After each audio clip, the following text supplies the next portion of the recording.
Oh, brother, this guy stinks. And if it isn't my lowly fans, if it isn't chat, come to join us again on another Adepticon miniature reveal show. Get a load of this, get a load of this malarkey. Chat, would you like to see something humorous? Just kidding. I don't want your opinion. Check this out, chat. This is pee.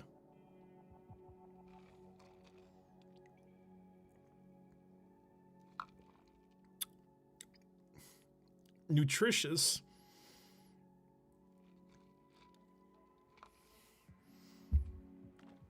Anyway, no, so get this. That is, that is Martinelli's apple cider mixed with caramel Smirnoff vodka. What do you think it tastes like?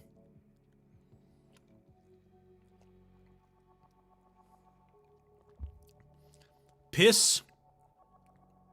I mean, the joke for piss is pretty good. A caramel apple? You'd be damned right. You'd be damned right. Hi, Brick. I've got a GT this weekend. I'm rocking the Iron Warriors and Raiders. Hoping to see Dad tonight. Also, New Blood Angels. Yippee. So, I have been told there have been some leaks. I have not seen them. I have not, I have gone blind into this because I want to make sure that I do not lose any or lose any genuine, honest reactions to the stream. So I don't know anything about that. Draculia, thank you for the 5 gifted subs. Appreciate you very much, my friend. Thank you, thank you. But I don't know anything about that, so I'm just here to see what the hell they got bringing to us. The only leaks that matter are in potato soup. That's actually a plus too. That's a good one right there. That's a good one right there. Hell yeah, hell yeah. All right. Also, thank you for the subs and the resubs. Sitting down with the new Titus model and my die grinder. This motherfucker is going to be a watchmaster whether he likes it or not. Troubling development. You're extremely based for that. Dude, I have had so much fun slowly converting chapter-specific units into Deathwatch style units. You have not lived until you see how absolutely badass a Dark Angel's Inner Circle companion with a Deathwatch shoulder pad looks like in black and red. It is so much fun. And I hope all the other, also Deathwatch players, there's about 5 of you currently in the chat right now. Can you guys stop taking Indomitor kill teams? Can you start taking like Spectrus ones and like Talon Strike ones? Can we lower the Deathwatch win rate a little bit? Because you're kind of ruining it for all of us, okay? You keep going out there like 10 people a weekend and getting like a 68% win rate because Deathwatch is sleeper very good and murders Catan. But like Fortis kill team Brick, dude, Fortis kill teams are so good though. People regularly take 3 of them because you've got 2 Castellan launchers and a Vangor launcher. You reroll all hits natively against, oh no, that's the other guys. You can oath something and get a crap load of power. Yeah, they're really good. You gotta drop it. You gotta stop. Anyway, Ragnarok, I raise you this Dr. Pepper I ordered with my Wingstop and the bowl of funny lettuce, mango habanero. Ooh. I haven't had Wingstop in a while. I hope they're still good and if they haven't changed their recipe or nothing. He's late, paint his ass in Steel Legion colors. Hey, Frank, give me a pizza, or give me a Warhammer cinematic with extra Krieg. And hold the Steel Legion. Hold the Steel Legion. And hold the Orcs winning. Hey, Johnny, give me an Armageddon cinematic with nothing.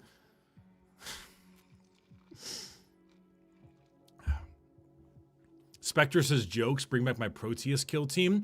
So Winter 9, I like that. However, have you ever considered the idea of running a Spectre's kill team with a Phobos librarian so you can just uppy downy each turn and then shoot like 30 inches away with a stratagem and then can't be shot within 12 unless you're within 12?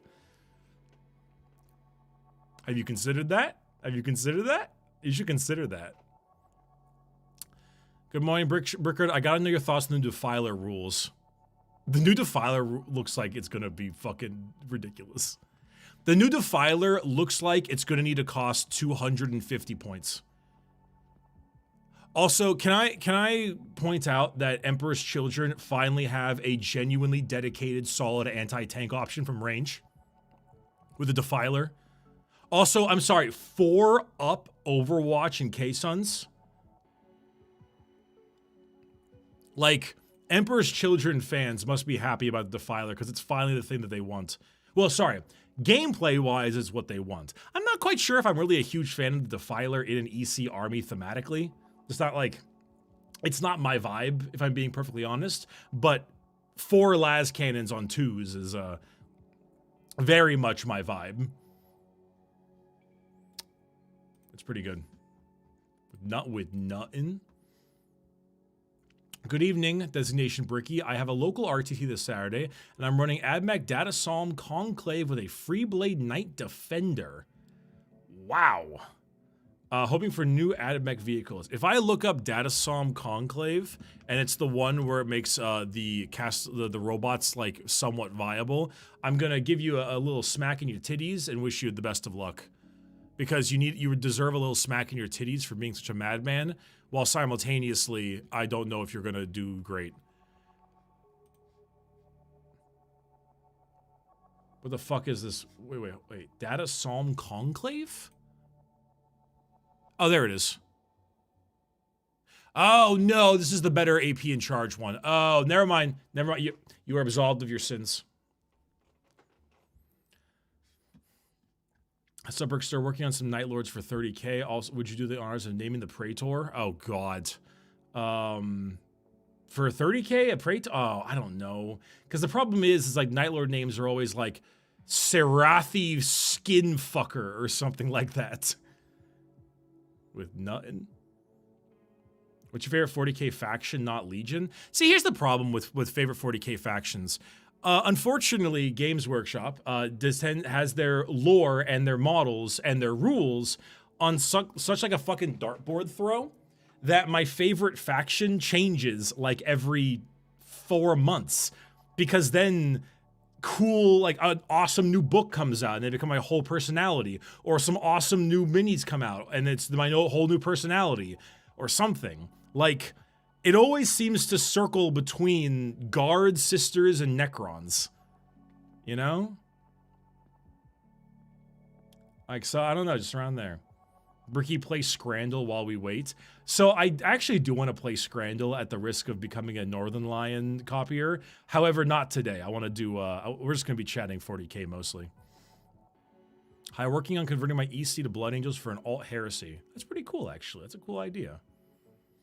Favorite lore faction, favorite tabletop faction, favorite to shit on faction. Favorite lore faction is Necrons, and it's not even close. Their new lore is incredible. Tabletop faction, probably Guard.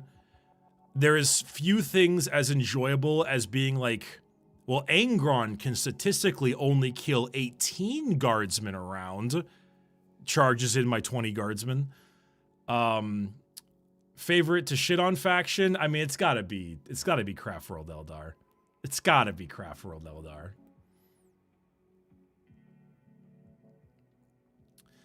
Hey, Bricky, I just wanted to ask if you were interested in an anime manga where a whole bunch of people are hunting down a bunch of escaped criminals in order to skin them in order so they can make a map to find a shitload of gold.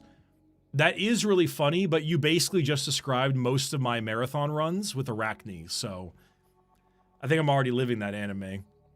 Oh, so thanks for the subs, chat. Thank you for the subs and the resubs and the primes. I appreciate it. Hey, Bricky, currently mixing hydrochloric acid with stuff. Sure hope you don't distract me too bad. Your name is Newborn Baby Puncher. I think you're plenty distracted.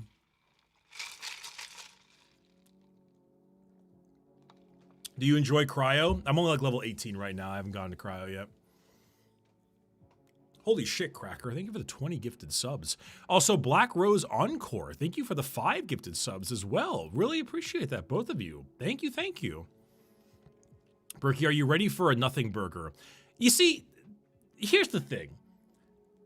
It's going to be fun no matter what. Turns out, watching, like, new stuff with fans is fun even when it's a nothing burger.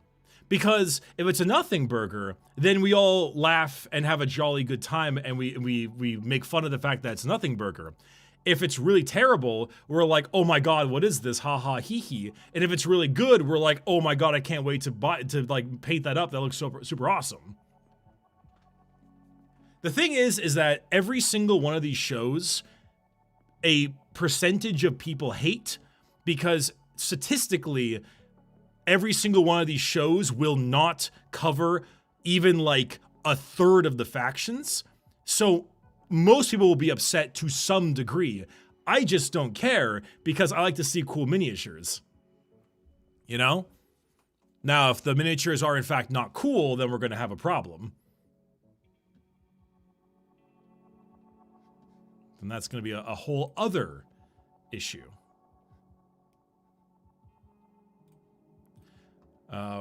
Bricky, I'm desperately hoping they're gonna do something Steel Legion.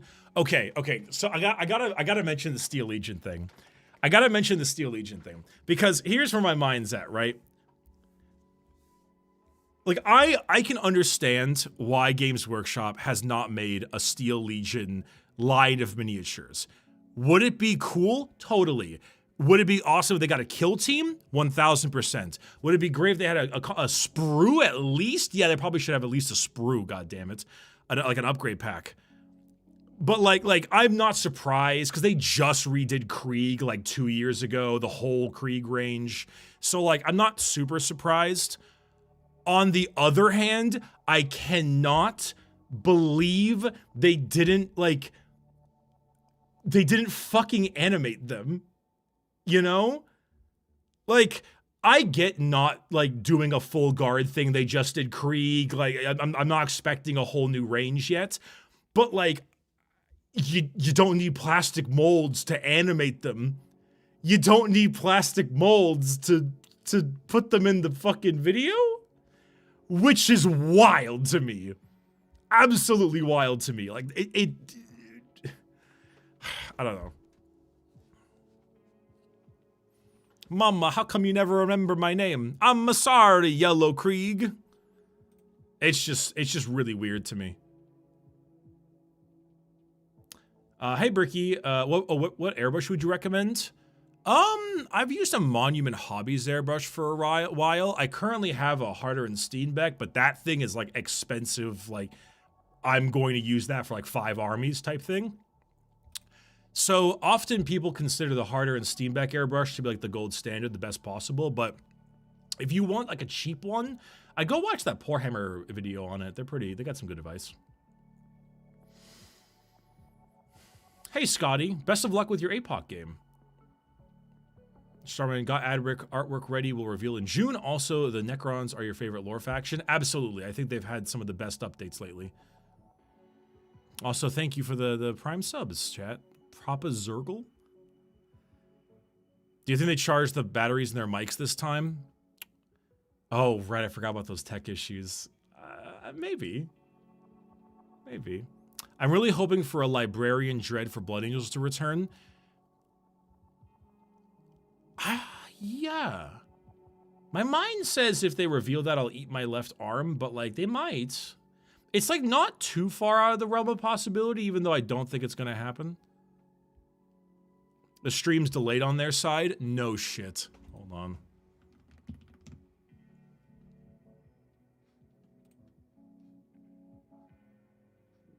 Don't you dare. I'm not seeing anything on their official channels, so yeah. Hey Darking, what's up, man? How you doing? This is a Grey Knights moment. We're getting new models. I don't think you're getting new models. At least not on this one. It's delayed by 30 minutes. Is it actually? Oh. Oh. All right, let me change this.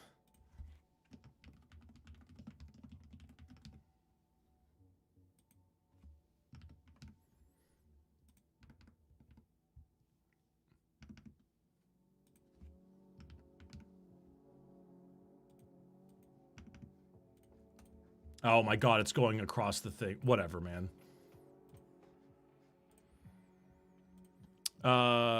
Start MU one of those Shepherd lines or something. It's pretty goofy. What's up, Brick? Just dropping in before heading to the Lore Crime stream. Have a good one. Say hi to the boys for me. Delulu, but EC Cultists. Ah, EC Cultists would be nice. Or just like having Cultist mob in general. Brick, who's your favorite Hadron character? I like the Loose Cannon Guardsman. It's pretty cool. He's kind of neat, you know. Hey, Brick, Mr. Brick, how does using an Exorcist for my Manticore for a more noble guard regiment? Just measure the hull. I mean, it's like a Rhino chassis, isn't there? Something similar to that, so like I'm sure you'll be fine. Delayed by 30 minutes so they can finish the Steel Legion molds. I don't have a gas mask big enough for this. Are Blastmasters just translators for dubstep weebs? No, Blastmasters are something that you use if you want to fucking kill your friends. If you were going to make another set of the Adric coins, which 40k faction would you pick? Oh, I don't know. Adric coin sets, we'll figure out after I ship these ones. I'd rather get everyone their coins before I decide making new ones. No. I can't believe it's delayed 30 minutes. Okay, so like an hour from now? Ugh.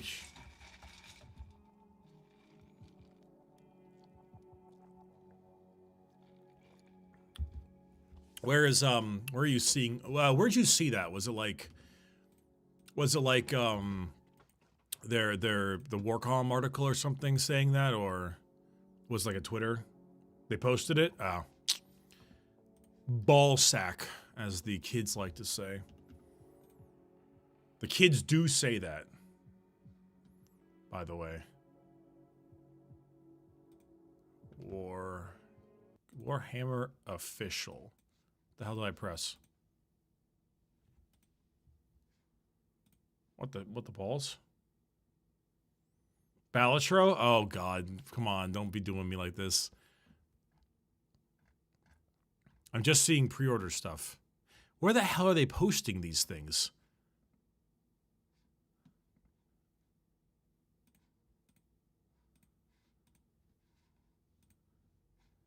It's on their stream schedule? I checked Twitter and I didn't see nothing. I checked Warhammer community and I didn't see anything.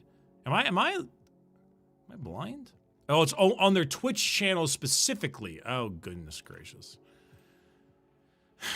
All right. What do we got? Where are you at, Warhammer?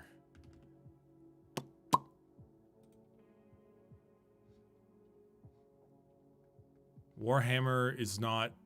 Oh, my goodness gracious.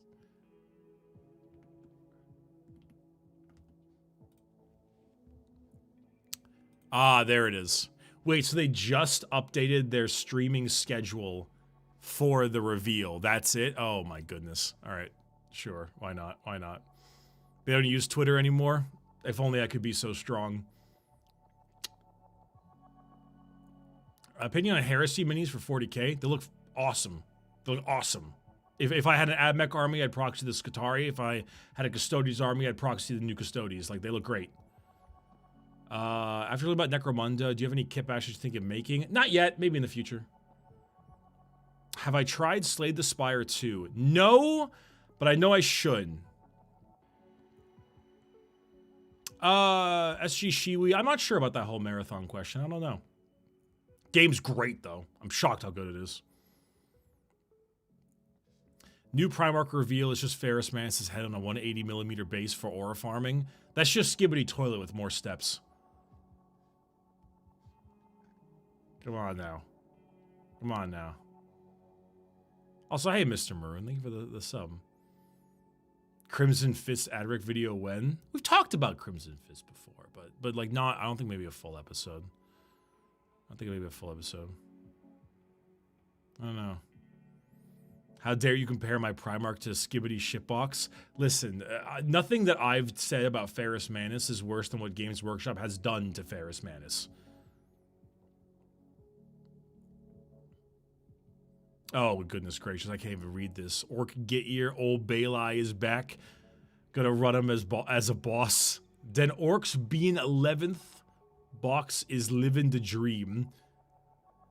You know, I mean, it looks like Orcs are indeed going to be the 11th edition bad, like how Necrons were in 9th, which is good. They have a lot. They actually have a lot of old models that could use an update. Plus, Orcs are popular-ish. Not right now because they suck. They suck terribly, but they are popular. How do you feel about Yark's return?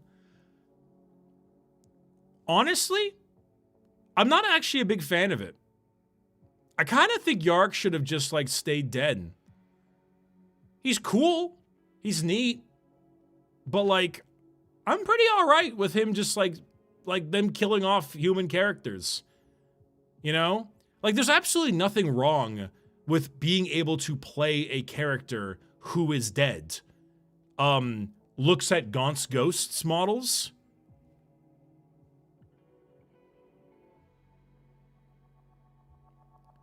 I don't know. Like, I think they should, I mean, no, don't get me wrong. Don't get me wrong. I would have preferred they killed him off, like, in an interesting way. With, like, a real book or something. And not just, like, the Guard Codex. I would have preferred that. But I think I don't know. I think it's fine. You can still play him. Don't deprive Gaz that way, Bricky. Oh, that's the orc, the fucking Commissar or Yark memes are, yeah, they're fine, but like, come on. You can have dead models, you know. Surely they don't legend any of the dead models out there. Surely Tycho the Lost is still here, right?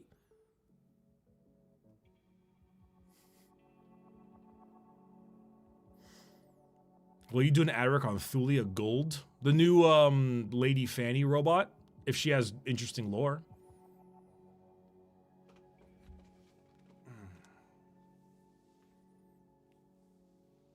Yeah, a good old Tycho. Who's my favorite Necron? Definitely Zandrek. Definitely Zandrek. Nemesaur Zandrek is such a great guy.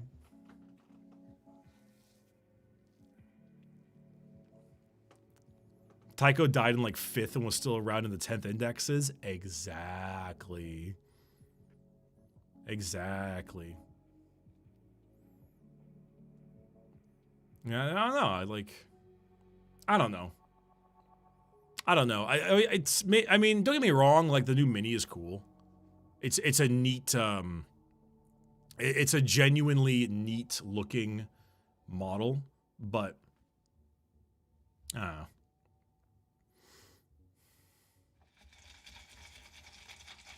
Yeah, I got small talk for 45 more minutes. What's up with that?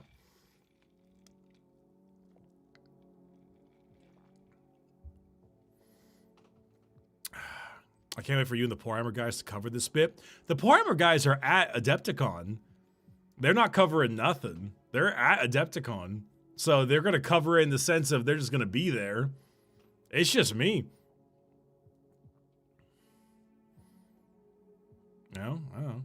You can always play Scrandle. You know what? Okay, you know what? You're actually making a great point. Now that it's been delayed 30 minutes, we'll play Scrandle. Now that it's been delayed 30 minutes, we will play Scrandle. All right. How the hell do you do this?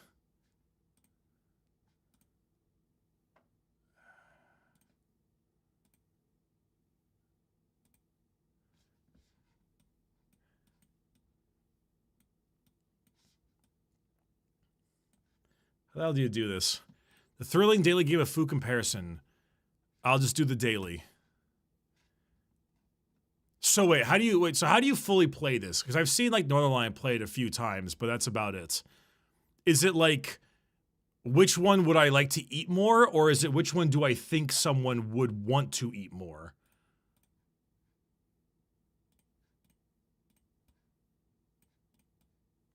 Click the most popular answer.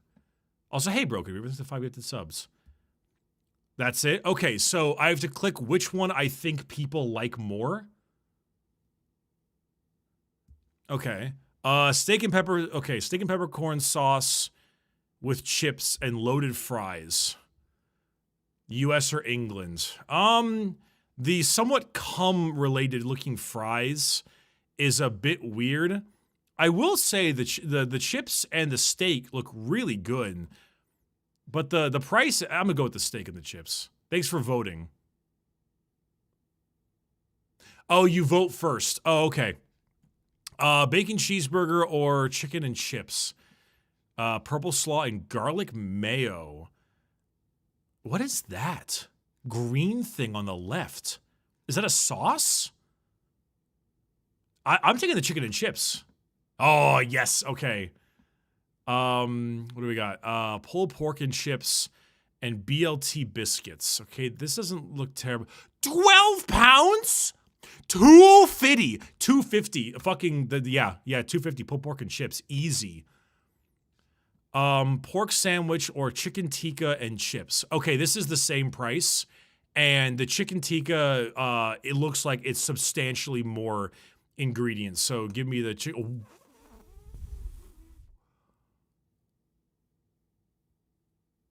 Okay, the double cheeseburger looks actually really good.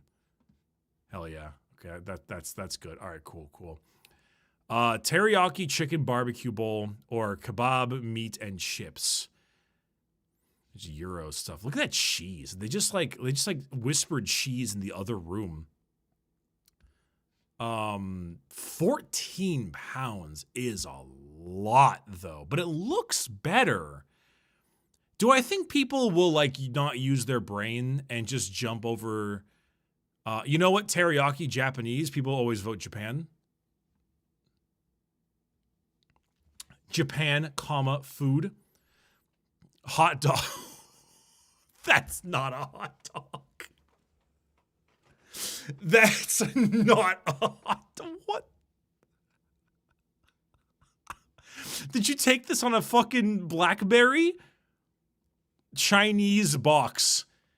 Where's the Chinese? Wait, okay, I'm sorry, hold on. So egg rolls, I'm assuming like fried fish or something. This is sweet and sour sauce.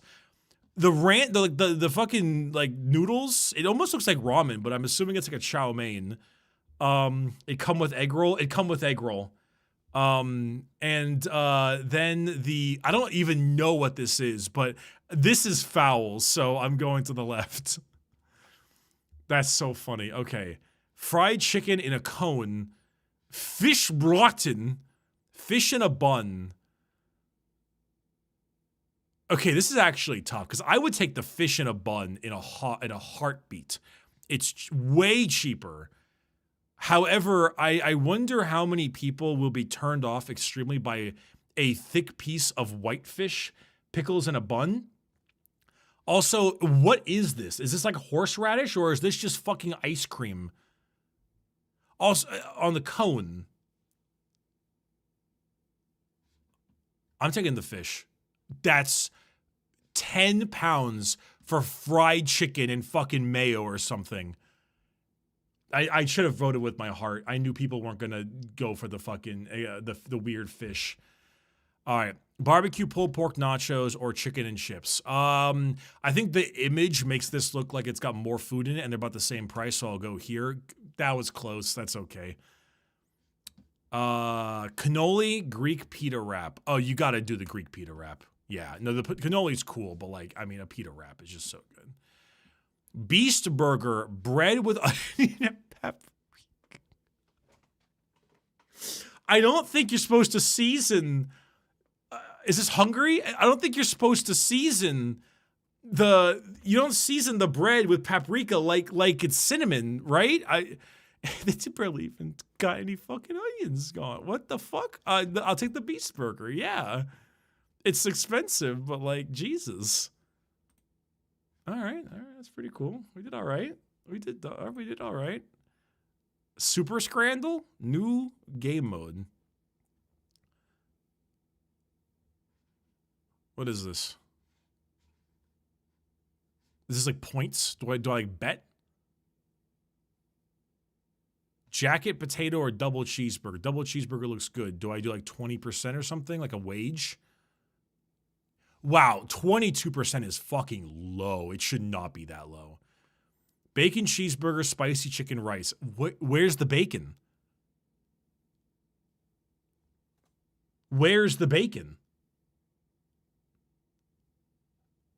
It's spicy chicken rice. I'll wager like 60% on the spicy rice. There's no bacon. Pizza bread or chicken balti pie. Balti pie? Oh, dude. Okay, the Polish pizza bread though, that goes crazy. Okay, 15% is way too low on that pie. I would think like a 40% or something. Dayton Belly Buster or cheesy chips. The date, I'm betting everything on the Drayton Belly Buster. There's just fucking cheese on it. The Hawk Burger. Okay, I don't know why it was taken with such a photo. Someone had their fucking way with it, apparently, though. What do you, okay, question mark. It's a hot dog with like onion strings on it. It's $22.50. So I don't even much give a shit. All in on the fucking, the Hawk Tua. Yeah. Okay, sausage with bread. They said the Czech Republic. That's versus the Skyrosa. Cheese coney on top of a pizza slice. What the fuck are you up to, Cincinnati? I'm doing 20% on the dog. Okay, there we go. What do we got here? Buffalo wings and chips or Korean chicken. Okay, the Korean chicken looks fucking amazing. And it's also waffle fries, which you can't go wrong with. However, that is $21 or 21 pounds, which I mean, Los Angeles makes sense. I don't know where the fuck Hull City is. It probably sounds like a place in the Rust Belt, but for like Britain. But I'm gonna do 60% of the buffalo wings and chips. That was the right call. Steak and chips, peppercorn sauce, or pizza, $2.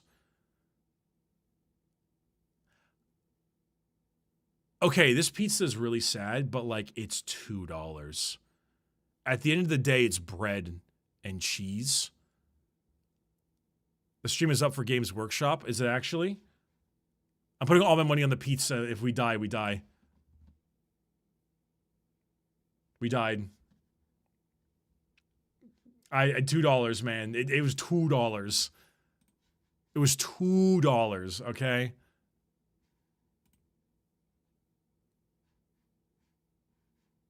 Stream is not up for Games Workshop. You lied to me.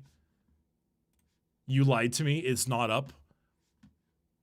Oh, no, it is up. I am so sorry for ever doubting you. It is up. How it is up, but it is up in a different way. It is up in the it is up. Whoopsie, that's game capture. It is up in the, like, you know, notify me later. It's going to happen later way. Also taken with a Nokia.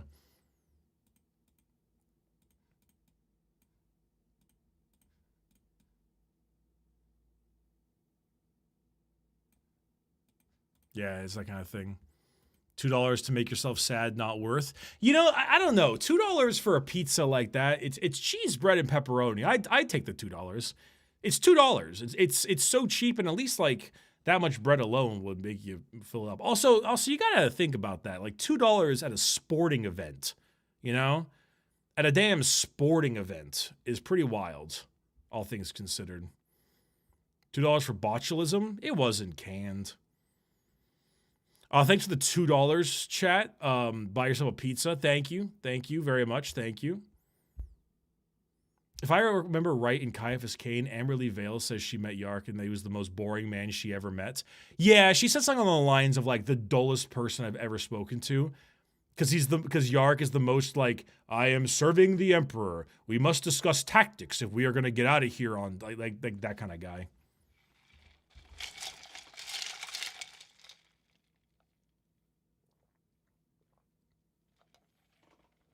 Hey, Bricky, my best friend. Yeah. Oh, yeah. What's up? What's up, my Bricky? What's up, my best friend? Name I'm not gonna say because I don't want to dox you. I'm bringing a Stompa and double Gorkonauts to OC5s, and my based are cringe. Honestly, I think you could become more based. Is that a team event? Hence the 5s. 5-man teams. So here's the thing. Because you're bringing a Stompa, you're actually maybe a little cringe because there's like a goofy build and then there's throwing for content.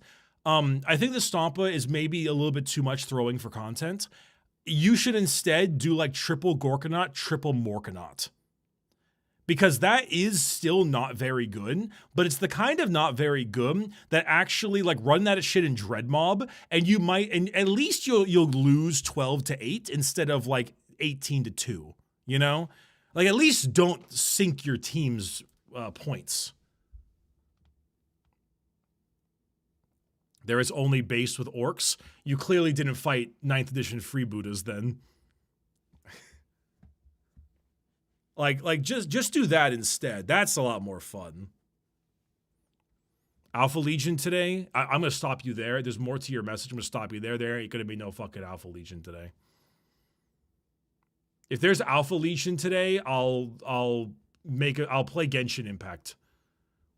There ain't gonna be no Alpha Legion today.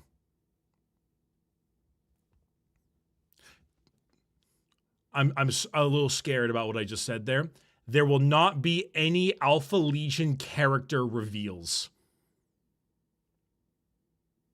There will not be any Alpha Legion character reveals. I don't want them to have like a new Mark something armor Horus Heresy painted as Alpha Legion. I don't want that. We're not counting that. We're not counting that, okay? We're not counting that. We're counting an Alpha Legion character. Okay, we're not counting that. No, it ain't too late. No, stick to your guns, chat. Don't be cowards. Don't weasel your way out of this. You know what I meant. You know what I said. The bargain is set.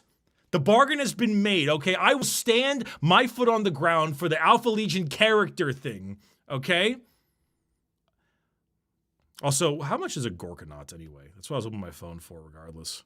Gorkonaut. Morkonaut's the shooty one, right? Gorkonaut's the stabby one.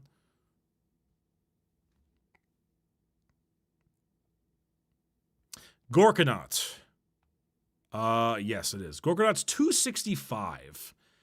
Toughness 12, 3 up, 6 up, 20 wounds. You know, that actually might genuinely be a decent counterpunch if you're playing not against Catan.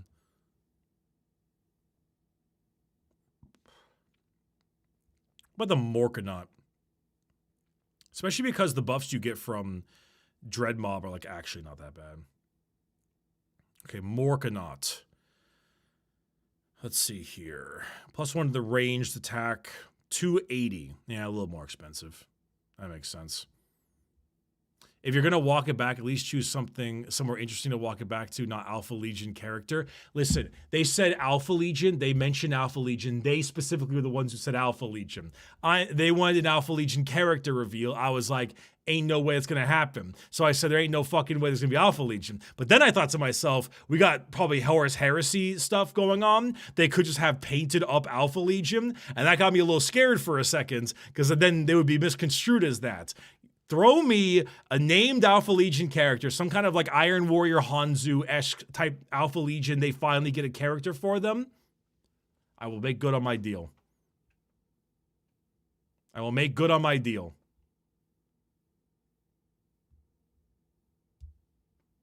Solomon Akura, that's one of them. I'm not saying that there aren't any named Alpha Legion characters. I'm just saying I don't think we're going to get one here.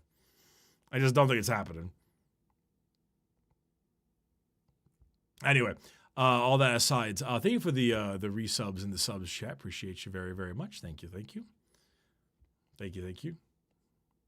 What else? Do you have a favorite AdMech mini? The Dune Crawler. Love the Dune Crawler. Big fan. Big fan of that. The funny crab is just really, really humorous, you know? I really like it. I don't know what it is. I might be stupid, but I didn't think fighting lore-accurate katana on the tabletop would be this fucking annoying. I mean, when you think about it, it's when you think about it, it's basically just fighting knights, but with feel no pains, which sucks and cheaper.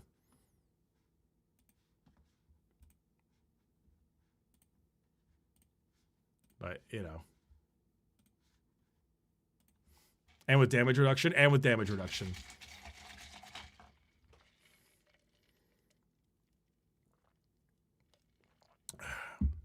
New Morty and Iron Guard.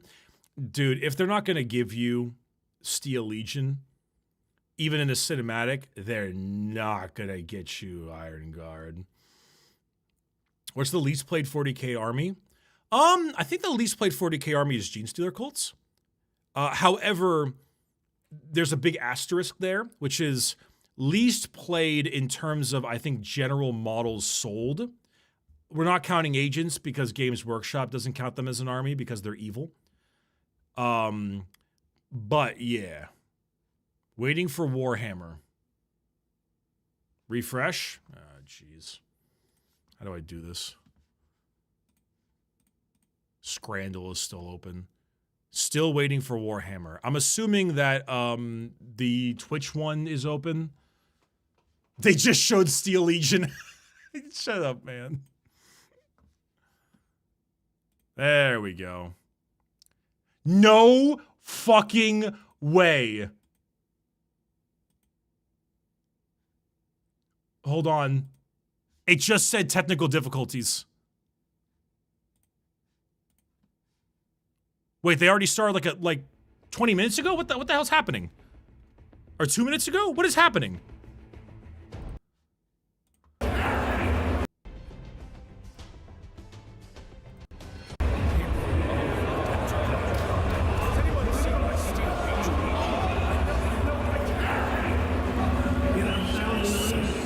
What is happening? There's so much layered on itself.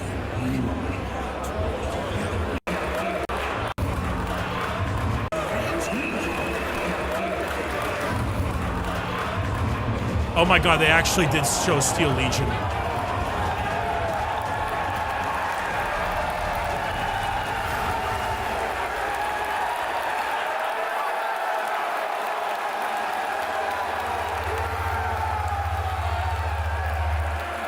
Why didn't they put it in the animation?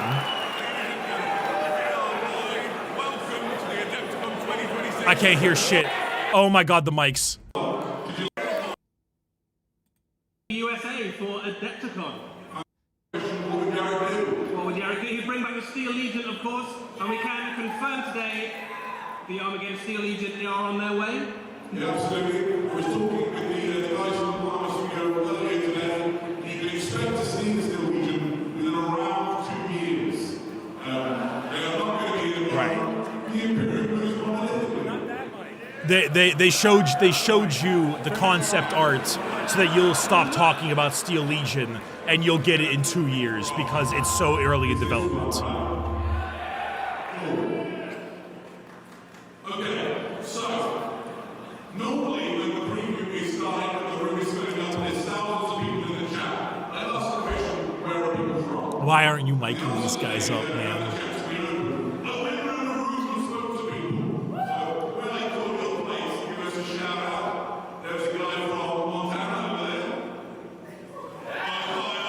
He's doing a Krieg impression.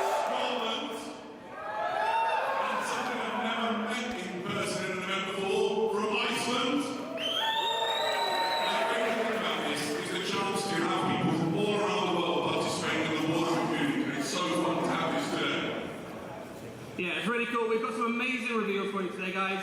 We have some Warhammer 40,000 stuff. We've already seen one thing already. We've got more very soon. We've got some Warhammer Age of Sigmar stuff to show you. We've got some Warhammer Underworld stuff to show you. There is some Middle Earth releases on the way as well. We've got some stuff to show you there. Yay! And Kill Team as well. So it's an absolutely jam-packed show. Is your mic working yet?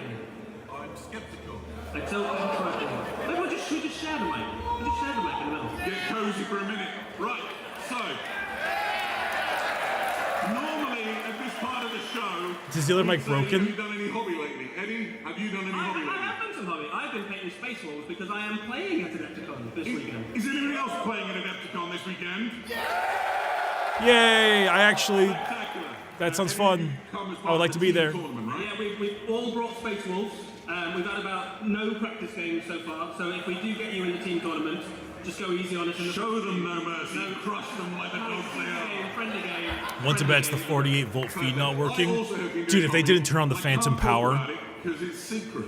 But you'll have a clue by the end of tonight. You think it might not be secret by the end of the night then? Less secret. Very good. So, while we're just beginning, we'll get really into the meat of it in just a minute. At least I can hear them. Let's just keep rolling. Told to us today by the It's Warhammer fine. team back home, which is they're making. It wasn't me, I promise. Have I got a mic now? Yeah, boys! Oh, the blessings of the Omnissiah are upon us. So, Or the as I was curses. saying, the guys back home in the Warhammer community team Goodness. have launched a new YouTube That's channel. what a wave which is serpent official sounds like when it Warhammer flies, by 40,000. the way. The reason for this is we figured Warhammer 40,000 fans might like all of their Warhammer 40,000 videos, whether that's painting or lore or like previews like we're going to show you tonight, all in one place. So if you haven't already, go and give it a subscribe. Let's get those numbers up and let's make sure there's one place you can go for all of your Warhammer 40,000 YouTube content. Make sense? Sense to me. Perfect. Is your mic working? The betrayal is real, boys. So, what's going to happen over the next 90 minutes or so is we're going to show you all these previews we talked about. There's going to be some great videos, some fantastic reveals. We'll get overexcited. We'll talk for slightly too long, and then Whatever. Whatever. Oh, thank God. I thought the feed died. They're going to go away with something super cool. More on that later. Are we about ready to kick this off? We're ready to see some cool stuff. Beautiful. Okay, So, it's fine. the Whatever. first It's thing fine. we do It's is a tiny bit fine. of a Listen, we made our feelings clear on the mics. we We'll know just this move guy, we on. love him, We'll and just he move returns to the on. Warhammer 40,000 universe. I care about the You plastic will models, see not about their Commissar audio. Yara. I care a little bit about their audio, but still. So, any moment now, he'll appear massively on your screen. But I have a feeling the tech priests are currently applying unguents and blessed oil to the machine so that Eddie can have a mic too. Otherwise, we have to wrestle over it. Nobody needs to see that. So, I'm going to talk about Commissar Yara for a moment because I've got the mic. He is my personal favourite character in all of Warhammer 40,000. Oh, now that means... No, it's still one mic. So, when I was a little boy and I read the stories of Commissar Yara and the infamous things he'd done on Armageddon, the epic defense of the Imperium, it really sort of did something to my little wannabe Imperial heart.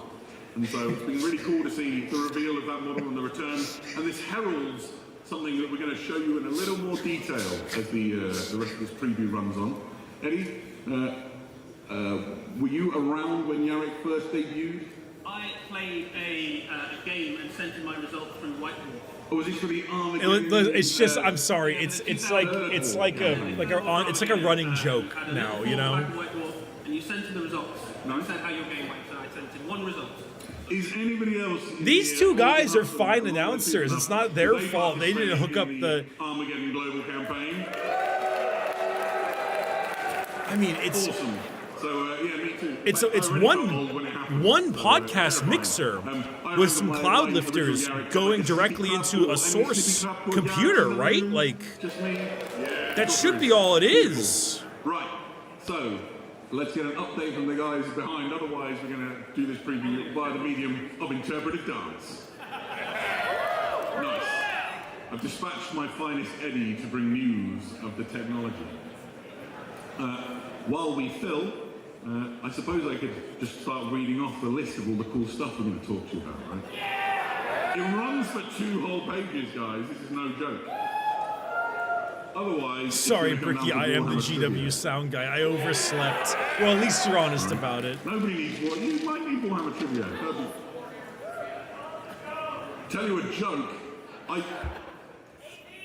I couldn't possibly tell you a joke live on air. This would go badly for everybody. What I can do is, hello sir, you have your hand up. It's very polite.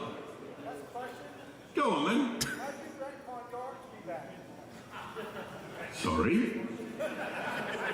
I didn't hear the question. I'm not answering. Oh, right. Well, there is actually really great lore behind that. And in 15 minutes, we'll tell you about it. I appreciate the balls on that one guy to do that, you know? The reason that Yarrick is in fact not dead, it could be that there was some intervention. It could be that the Imperium is in fact not the reliable news information broadcaster that you might think it is. That is always the backup. That is always the backup, is that the world is shown from Imperial propaganda points of view and therefore can be retconned at any point in time. That is always the backup. It's a very easy option. This is quite something. The two of these guys have been doing a great job for the past 3 years, despite the positions they have been put in, technically, and the fan base they have to talk to. The Warhammer 40k events this weekend. Lovely. Anybody here for Warhammer Age of Sigmar? Now, I met them last year, and I'm hoping to meet them again. Any guys for the Middle-earth strategy battle game? The YouTube stream has better audio quality? No way. You've got some great stuff to see later on in this show. Hold on. What about If anything crazy happens, I'll swap back over for you, don't worry. Warhammer Underworlds? It's quieter, but they're there. You've got some great stuff to see later on in this show. What about things like the Horus Heresy? It's about the same, you're a liar. Shit. I beg your... Oh my god, they went to... I beg your and then they fucking cut to... I don't know what he said, I was busy doing the thing. I don't know what the guy asked. What did he ask? I beg your pardon, and then fucking cuts it off.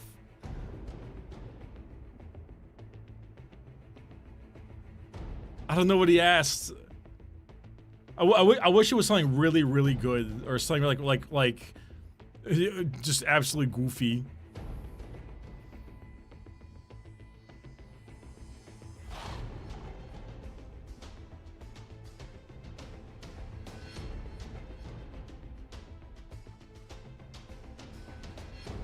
This is great, man.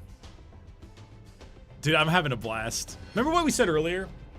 About how even if everything's a nothing burger, watching this with chat is still always a great time.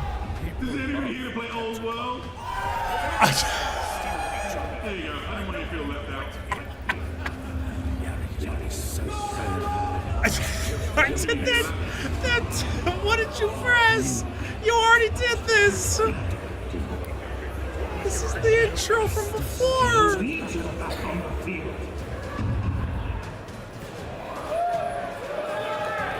Are they just showing it again? With the double audio?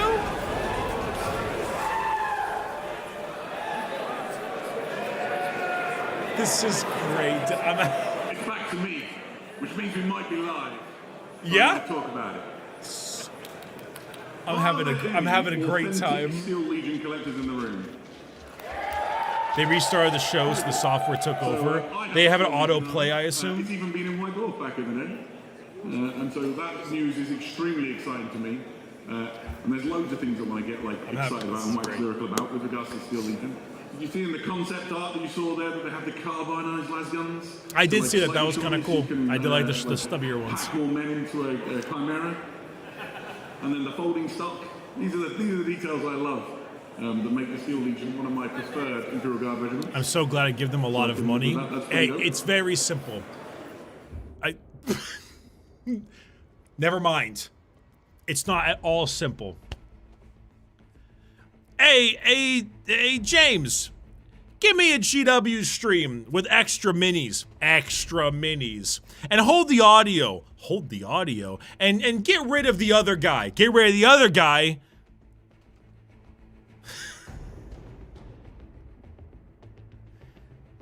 I feel bad for them. I feel bad for the announcers. Yeah, I feel bad. I feel bad specifically for the announcers.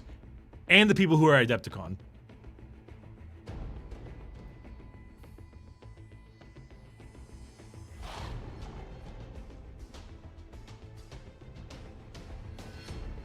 this is good stuff. Hi, Bricky. Please say hi to Warhammer guys for me. They're literally there. I don't know what you want from me.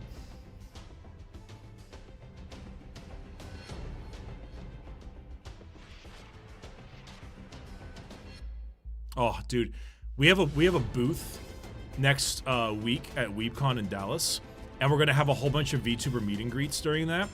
And I pray we end up doing a good job, because if I have technical difficulties during these important meet and greets, after saying what I just said right now, I will never live it down.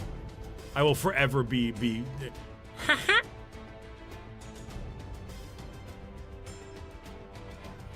Are you doing a meetup at PAX East? No, I'm not going. I can't hear anything. I will not lie to you. The orc army before us is vast. Is this? They say we cannot. Is this win, Yarick that speaking? the orcs are too many. Wait, what? I don't know about you, but I am growing tired of proving them wrong. I see the steel in your eyes. That's like a big Torox. In your souls. What the fuck is that? Can win. We Oh, that looks will so cool. win. And if that victory costs us our lives, Okay. so Okay. Okay. The return of Yarick. Wait, what the hell? Was that Ladies and gentlemen, Sisters we are mini? returning to Armageddon. We have Karamazov at home type shit? This is another campaign expansion book for Warhammer 40,000, The Return of Yarick. Still one We're mic, going by the back way. to Armageddon, back to the War World for a story of the Imperium versus a huge orc war that is invading. Armageddon is a place that's had some issues, and the sponsor of the issues that are going on right now is none other than the herald of the speed war, Wazdaka Guts. The power of the orcs is too strong! Okay, Wazdaka Gutsmech is a fucking incredible name, though. You forgot, are you using, what are you using? You forgot to put the audio track on the scene! You make sure you duplicate the audio track on all the scenes! And that's what keeps it going! Wait, I can hear him. Wait, I can hear him. He's got lone up, very fast.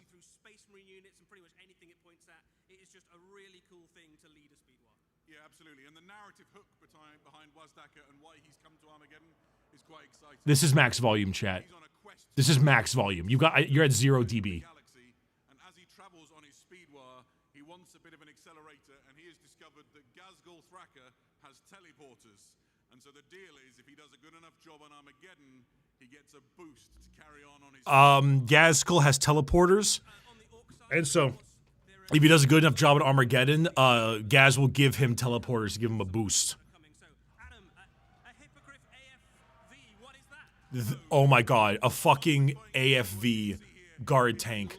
That is so sick. Militarum, these things range ahead of the armored columns, and they're used to... Oh, that's hot. terrain, seize objectives, drive the enemy out of critical areas, and they have a multitude of weapons with which they do it. Here you can see the options that come with this kit. Gatling cannon, battle cannon of sorts, melt-a-gun. This thing is versatile in the armament you can equip it with, and extremely... Why is it always the German World War II design? I don't know enough about World War II models, but most of Guard is pulled from the First and Second World Wars. That's kind of their shtick. That's so cool looking, though. I'm a huge fan of that. Also, I don't really know. This looks more like a Sherman to me, though. Am I wrong on that one? This looks more like a. This looks more American. your force to your needs. That's not the only new vehicle. It's a we saw Puma. in that great preview trailer that we saw just now. It's French. We also are joined Screw it, whatever. by the Centaur Raptor That. vehicle.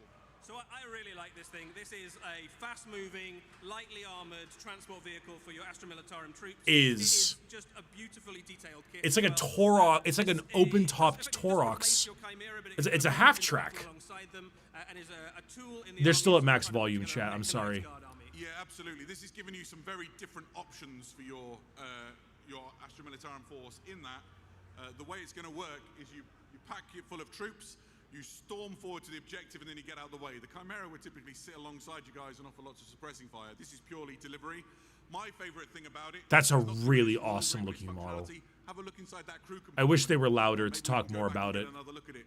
But you've got like fully modeled interior with all the guardsmen that sitting inside it. This is a beautifully rendered piece. Yeah. And it's got a heavy stubber, so I mean it's that's not cool. completely harmless, right? Yeah, absolutely. There you go. Yeah, no, guard is almost always World War II-esque. That's normal. That's how they operate. It's always been that way. This is like almost a diorama piece in its own right. It's a really cool miniature. And World War You can I. also build it, of course, with the hatch closed. And a little bit of inside other it stuff. If you wanted to put it into a Death Corps army or a Steel Legion army. Yeah, absolutely. I'll just leave the guys off it, to be honest.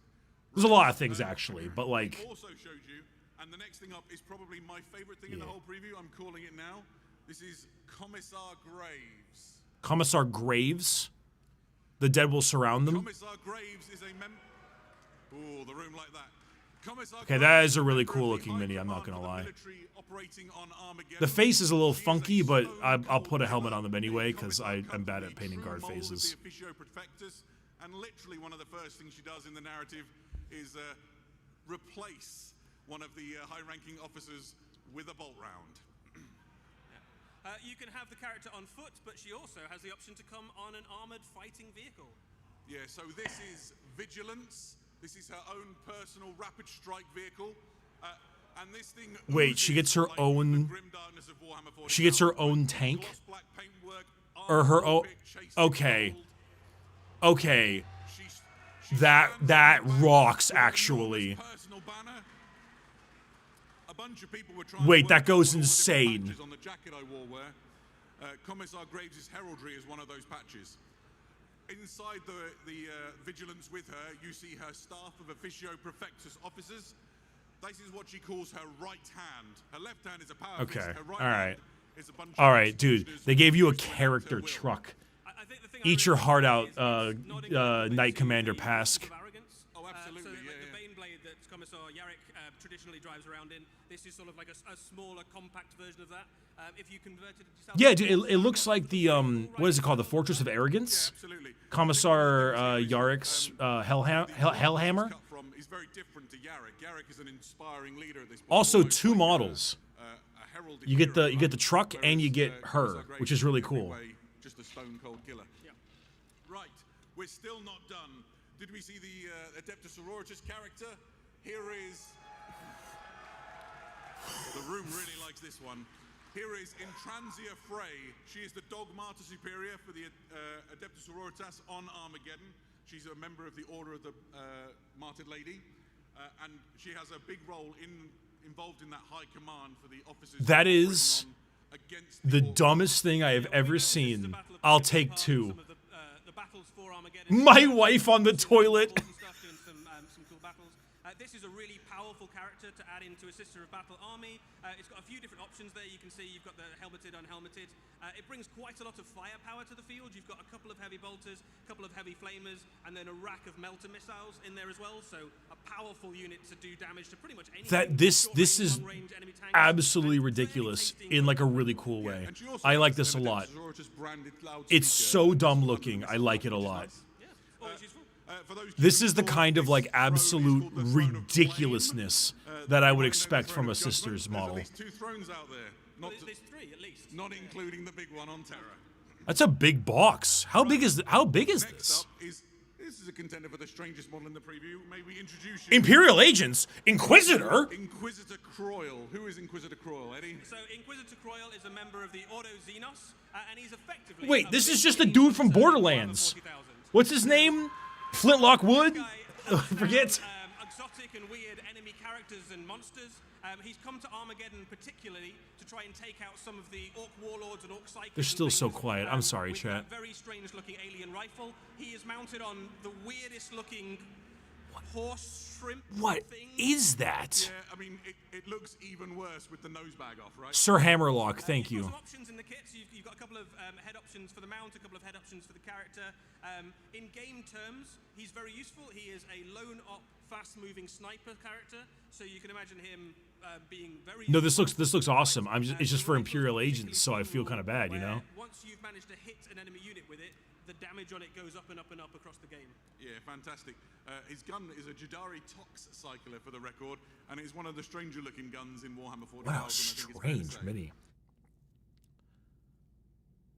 Riding, it is actually the last of its species. He personally hunted the rest of the species to extinction, but he thought it looked like quite a useful mount, so he kept one of them. He hunted the species to extinction, and he thought it was a good mount, so it's the last of its kind. Now, where can you learn about all of these characters? Well, That's actually really funny. slipcase that contains 3. That's extremely British. Return of Yarick, and this contains a narrative book, a book with detachments in, and then a book with some new rules. They got louder, and then they got quieter. The narrative bit, this is very exciting. This does answer the question someone shouted out from the crowd earlier of how is Yarick not dead, right? It's a good question. I'm not going to spoil it entirely, other than to say the space walls have something to do with it. I need to look at that Sisters model more. That is such a strange looking mini, Some of those are Orc and Imperial themed. but it's so funny. I kind of love it. Gauntlet, which is effectively tank and vehicle. I like those new guard tanks though. Would be very cool, for example. Big fan of those new guard tanks. Big fan of the Commissar and her half track. Mechanized company, something like that. That is really cool. All on the war planet, yeah, absolutely. And finally, there's a bunch of detachments in the detachments book, as one might expect. There are detachments in the detachment book. Perfect. All of this comes out alongside each other, so you'll be able to enjoy. Oh, and it comes with a Dorn. The first place. Wait, this is a great deal. Wait, this is actually fantastic. 10 Cadians, 2 of the little IFVs or whatever, one of the half track, and a Dorn. This is a really good box, actually.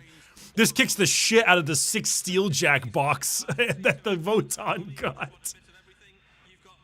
If the price isn't too outrageous, this is actually a phenomenal deal. They got quieter. Absolutely, and all of those models will be available separately shortly thereafter. But if you want to get your hands on it first, Good entry point for Astra Militarum. Actually, a fantastic entry point for Astra Militarum, yeah. Orcs one.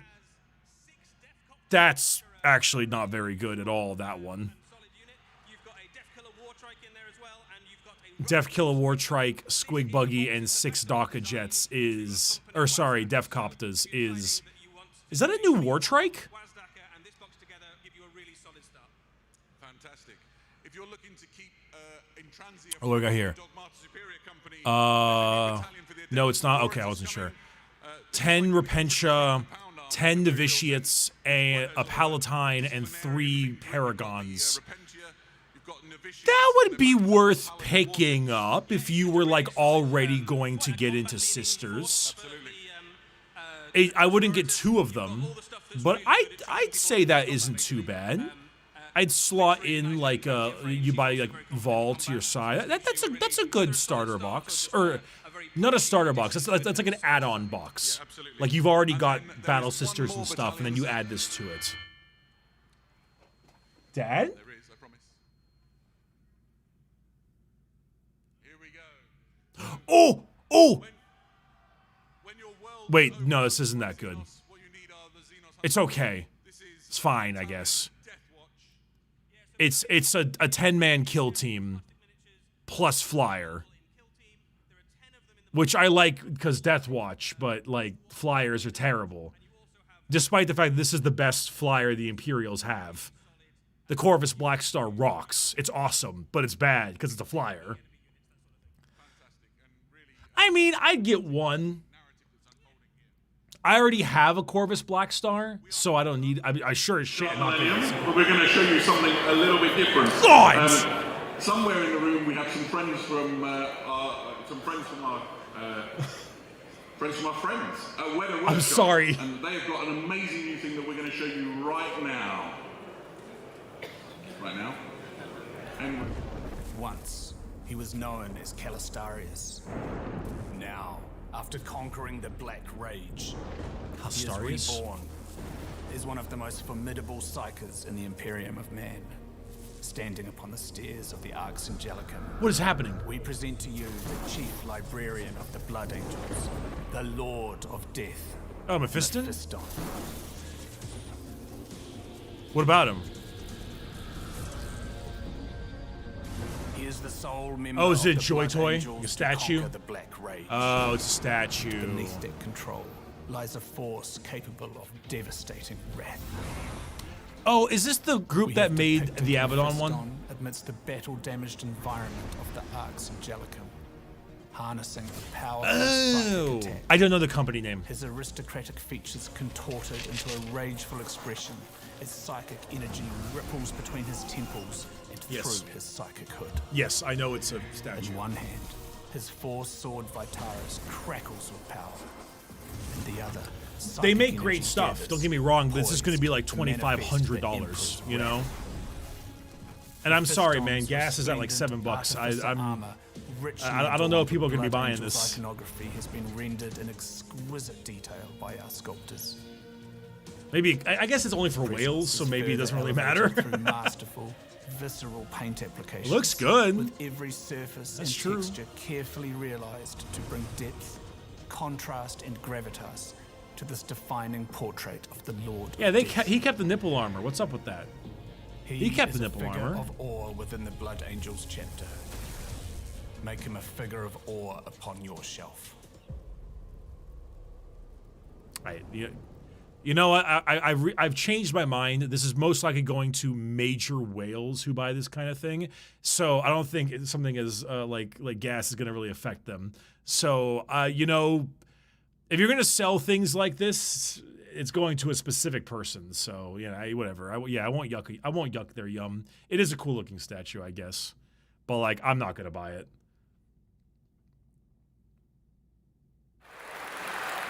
Oh, they're so loud again. This weekend, week and weekend, that statue you saw in the video is here. If you want to look at it in person, go and chat to Jules and like learn all about it. Pop down to where the Warhammer shop is, and you can like see it in the flesh. It is exquisite, so it's well worth a visit. Yeah, it's gonna be While like we're talking about $2,500 or licensed something. things, we have another officially licensed product I'm pretty excited about because they sent one for me to wear. Oh, what is it, Adam? Oh, is it merch? Oh no. Oh. This is the new White Scars helmet.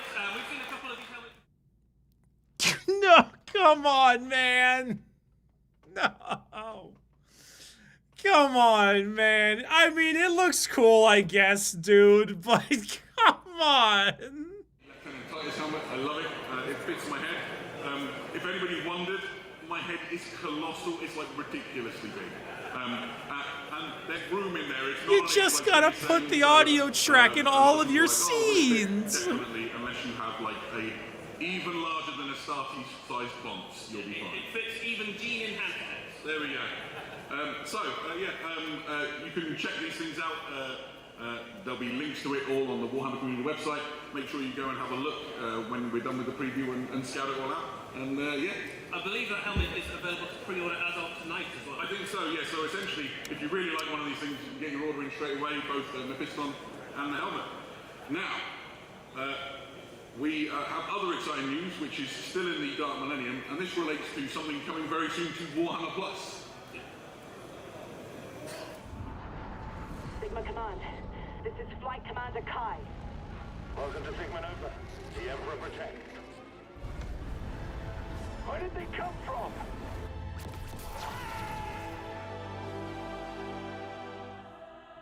Oh, it's Aeronautica.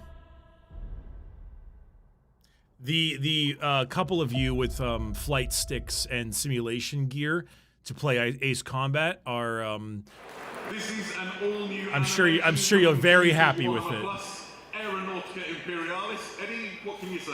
Yeah, exactly that. So we knew this animation was on its way. We can tell you a few more things about it today. So it's called Aeronautica Imperialis, and as you imagine, it is about the chat, it's not a game, by the way. This is just a mini-series on their streaming service.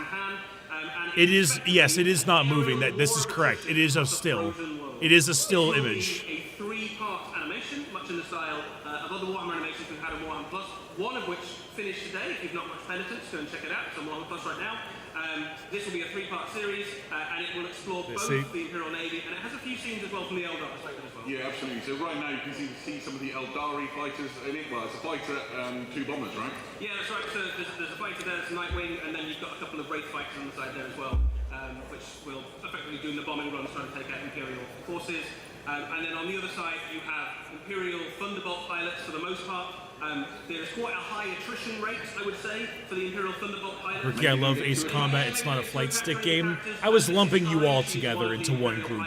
Piloting those Thunderbolts into the sorties against the Eldar planes. Fantastic. And then one of the things, so I've watched the first episode, I really enjoyed it. I'm one of those people that grew up watching sort of those classic sort of air war movies, Iron Eagle, Top Gun, Battle of Britain, and this hits all of the right buttons for me. There's a dogfight in the first episode, which is breathtaking, and you get to meet this guy for the first time as part of it, who's one of the Eldari. Yeah, so this is the kind of lead pilot, I suppose, of the Eldar. Keep having to check my audio levels so you guys don't go deaf. The Eldar scenes in this show are from his perspective, so you get to see a little What a bit smooth Eldar. Of the Eldar of the craft world, and a very, very different perspective from the very quite hard smooth done by pilots of the Imperial Navy. Yeah, absolutely, and it gives you an insight into things that you never normally see, right? The animations that appear on Warhammer Plus let us delve into corners of the sort of Warhammer universes which are unexplored up to now. Yeah, and that is coming in May this year, so only a few weeks. Yeah, so if you want to watch it, make sure you've got a Warhammer Plus subscription, and then it'll be on the Warhammer TV platform. Perfect. Oh, we are nowhere near done yet.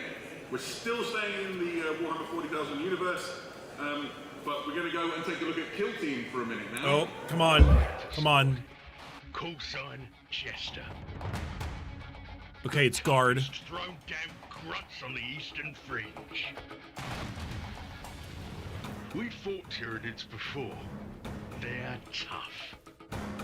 But they drop if you know where to shoot them. We thought we were ready. Just like a... We were wrong. Like a recon party or something? Oh, that's cool. Oh, it's the Red Terror!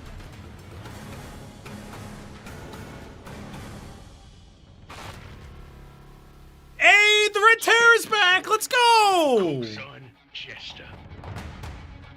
The toughest. They're doing it again. Thank you. I think we're done. Right, I'm going to talk as if we're back on air. So this is Kill Team Terror on Devlin, and we'd like to introduce you know me. fighting men and women of I like guard. This guard is not doing it for me. I mean, it's cool as an elite thing, but like it's more Cadians. Show me the bug. I'm not as interested in this stuff. Show me the bug. Okay, what the hell? I'm sorry. Okay, show me the guardsman. I'm sorry. Show me the guardsman.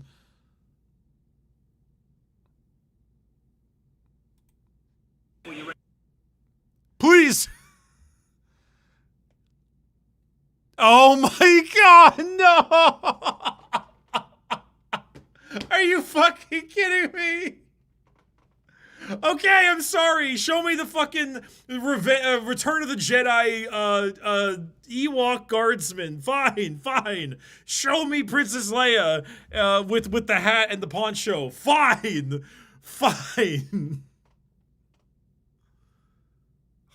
It's still up on YouTube? Is it really? You said that last time. Hold on. Open up the YouTube one. Warhammer.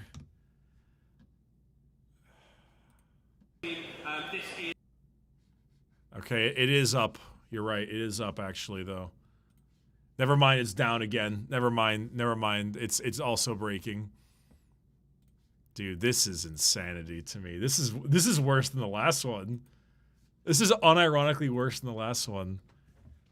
Wait, okay, but everyone shut up. Okay, listen, Guard fan, love Guard. Fuck the episode 6 guardsmen. They look cool, don't get me wrong, but they're not what I need. They're not what I want. They're not what I don't need any more random Cadian scouts, whatever the fuck. New Red Terror! Hell yeah! New Red Terror mini! We're back. We have no audio.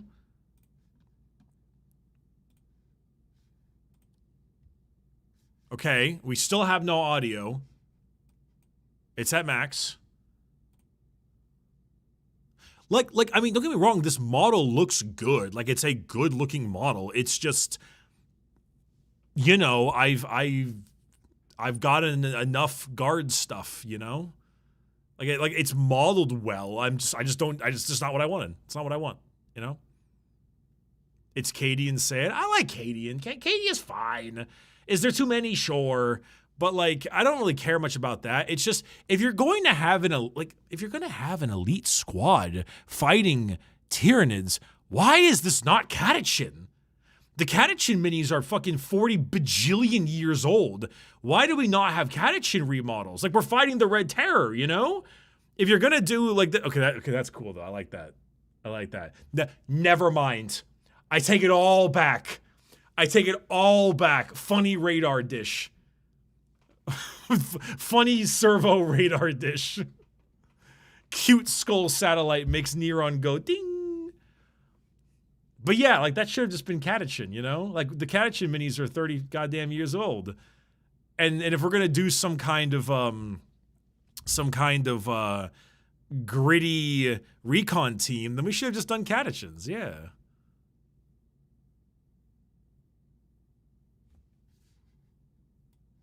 We're still at full audio. I mean, shit, man. You could have given me Tanith. I mean, I know we already got Gaunt's Ghosts, but you could have given me Tanith for that. And I would have also been happy.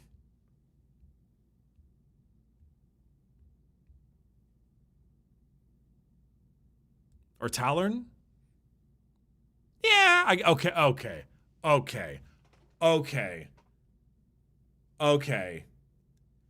That goes insane. All right. I'm not sure how I feel about the knocking away of the pillars. I'm a little iffy about the whole pillar thing. However, hopefully it can be like built, like if I decide to remove the pillars, I can easily green stuff in the area. So like there isn't a tactical pillar, so to speak. But besides that, that looks awesome. I'm glad they're bringing it back because they legended the Red Terror before, and I was sad about that. But this is really sick. Big fan about that one.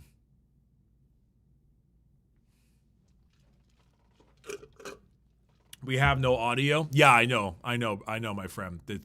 We've got. You can't bottom left. I have it at max audio. No one has audio.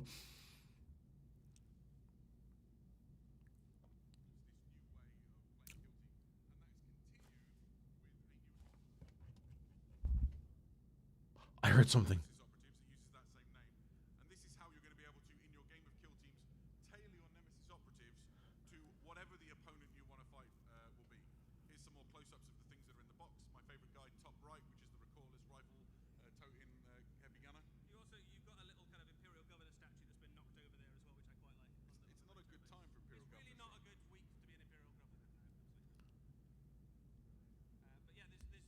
Wait, what's that, Games Workshop employees? What's that? Subscribe to Bricky on Twitch using your Amazon Prime? Wait, one more time. Subscribe to Bricky on Twitch using your Amazon Prime subscription. Is that what you said? I'm trying to decipher it. Can you guys tell me if you can hear me? This is the Nemesis Operatives dossier, and as well as rules for being able to play the Red Terror, it also allows you to do Sorry. almost any kind of big thing that you might want to fight. So if you want, Oh, it worked. Let's go. Hellbrute or a Carnifex or anything like that, this allows you to. Holy shit! It's actually like a lot of you. Wait, holy fuck! Thank you. As well. One of the examples that the book gives is 2 kill teams going up against each other while a Hellbrute and a Redemptor Dreadnought slug it out in the middle of the battlefield. So there's loads of cool opportunities to have some fun. Of course, you'll need some new Nemesis operatives. So we've got some returning favourites from Blackstone Fortress. Oh my God, the Zote. This is the Archivist. Thank you, chat, for the primes. He is a Zote. So we last saw him in Blackstone Fortress. We are re-releasing him for use in games of Kill Team. And yeah, you can bring this guy along and have The your Kill Team Zote's try and back. chase him down. Also coming back from Blackstone Fortress We have another returning Nemesis operative, which hopefully we'll get to see in a second. Please be the robot. So the next Please one be the up robot. is the Amble. Oh, the Amble! A real classic from back in the day, Warhammer. Yeah, so Ambles are common to That's well why he's the populated areas Zote, baby! and invasive The Zote! species. Their prey includes Oh my god, it's actually a lot of humans, Prime subs. so Thank you, chat. definitely Genuinely, bad sorry. news if you start Holy an hell. Amble on your planet. But they are exactly the sort of thing that would rampage through the middle of a kill team board, messing up the battle. They actually got the Amble. Huh. Fantastic. So that's a whole bunch of great and exciting things for Warhammer 40,000 Didn't expect Kill that. Team. We're going to take a slight diversion away from the 41st millennium. You and go asked? back No, about they 10,000 asked, actually. years Remember, I now. was just listening to them. Oh my god! There's some upcoming releases which you've got planned for Warhammer Horus Heresy. And let's start with, if Wait. we can, the Legiones Astartes. Legiones the Astartes. They're doing Horus Heresy Here we Legion. go. So Oh god, here we please are. not an Alpha Warhammer Legion the Horus character. Heresy. And this is a new variant coming soon to the classic Spartan tank. This is the Spartan Prometheus assault tank. This is Okay, basically hold on, the hold tank on. if you really, really like heavy bolters. We basically put as many heavy bolters as it's possible to put on a Spartan onto the Spartan. I can't hear. I absolutely. can It's barely a hear classic them as tank well. with a new armored variant. The kit will include not just the heavy bolter mounts that you can see there, but it also includes laser destroyers, which is one of my favorite ways of blowing up enemy tanks. Here you can see some detail. The one on the right-hand side, that's the laser destroyer. It's got some extra bits and pieces and is a perfect way to transport your soldiers across the battlefield in relative safety. Yeah, I will say 30k tanks often look very, very similar, and I'm not like a huge fan.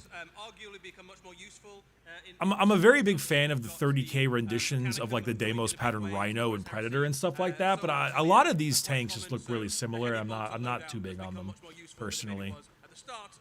It's not my vibe. Yeah, absolutely. It's Of all course, right. This isn't the only thing that's Other coming for folks Horus like them. Heresy. That's There's also cool. reinforcements due for the Solar Auxilia. So here you can see, rendered in plastic for the first time, the Karanite Ogren section. Hello, new Bulgrin conversion. Like the brawlers and brutes of the Solar Auxilia. If you have a Solar Auxiliary army, you will know that. That's so sick. Wait, holy hell. Age of Darkness. There we go. You are outclassed basically by Space Marines and Custodies and Demons and all sorts of stuff. So if the enemy reaches your lines, you need a counterpunch. The Ogren section provides that. These are brutal brawler melee units that can run in and with sheer. Oh yeah, force okay, alone yeah. Go toe to toe with some of the gene Look at the dude on the left. He's like, I got a knife. And this He's isn't kind the of only holding thing you for with the the. Solar Auxilia. They're also getting some additional fire support. Here we can see one of the close-ups.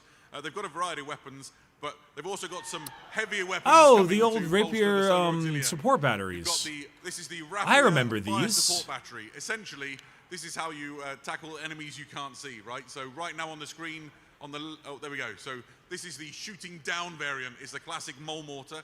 You can see that guy's clutching canisters that aim equipped with. Yeah, I'm probably gonna chips, pick up those Ogren because shells I going was like, underground, I want to going get up more inside bunkers Bulgrin and for trench my lines. my You've guard also got the squad, but I just bombard, don't which is like the for, way the loosing classic off, Bulgrin look, multiple and I shots like of the way brain those held Bulgrin down look on the way enemy. more. Yeah, both of these really cool different ways to shoot the enemy from far away, whether they're underground. I'm not too big on the mortars, so I'm probably not going to get these, but you know, of the rapier on its way as guard well. players We've got tend to a like variety of, mortars. Different options. We'll get a shot of that in a second too. Yeah, so the first They're kit, quiet it again. makes, either of those support weapons for firing indirectly, either the quad launcher or the mole mortar, and then the direct fire kit contains things for shooting in a straight line.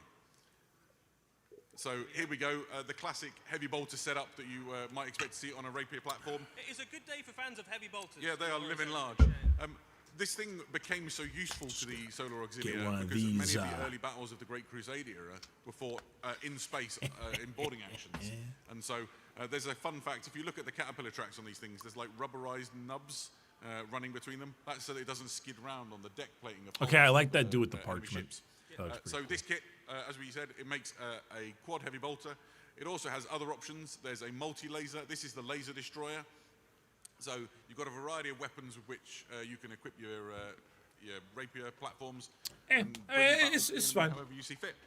Not really my Killing the enemy from far away. not really my thing. These batteries, but Some of these things, the rules for them you won't The find Ogrins, inside though. your existing Liber books. Fear not. There Big is a fan of the Journal Ogrins. Tactica on the way. The Battle of Talon Part There's 1. two people in there the may be audience. more on the way. Yeah. Talon, of course, is the most famous tank battle of the Horus Heresy. A tank battle that was so brutal that the scars of it can still be felt 10,000 years later. Yeah, absolutely. So We you just can learned expect about the this to Battle of delve into Talon. that epic encounter and really give Horus Heresy fans, of which it seems there's a great many in the room, still at max something to volume, right? sink Yep. their teeth into. There we go. Right. Let's leave Warhammer 40,000 and the Horus Heresy for a little while. We're coming back to them towards the end of the show. And let's go to the Warhammer Underworlds. So, on your screen right now, you can see Thuriel's Zephyrite, an all-new Underworlds warband from the Lumineth Realm Lords. Yeah, so this is a really fun warband. elves? Loads of different abilities. You've got some great combat units in there. There's some Fantasy cool elf characters. minis look great. There's some They've magic, always so it's a looked real great. Kind of jack of all trades warband. They've Not got some really gonna- cool mechanics. They are built around not gonna effectively, use of the Hurricane Temple. Do these? And I don't there's play a little elves, character but in there, hey, you which is know, the kind of spirit of the wind happy and for sea, you or sorry that happened. just kind of bottom right there. The fox is And cool, though. She's got some kind of fun mechanics. I like the so- fox. So Thuriel is the leader of the warband, kind of like a wind mage, as it were, and Zool is the familiar that you see next to her, kind of like a fox, dog, cat thing. So there you can see him on the screen.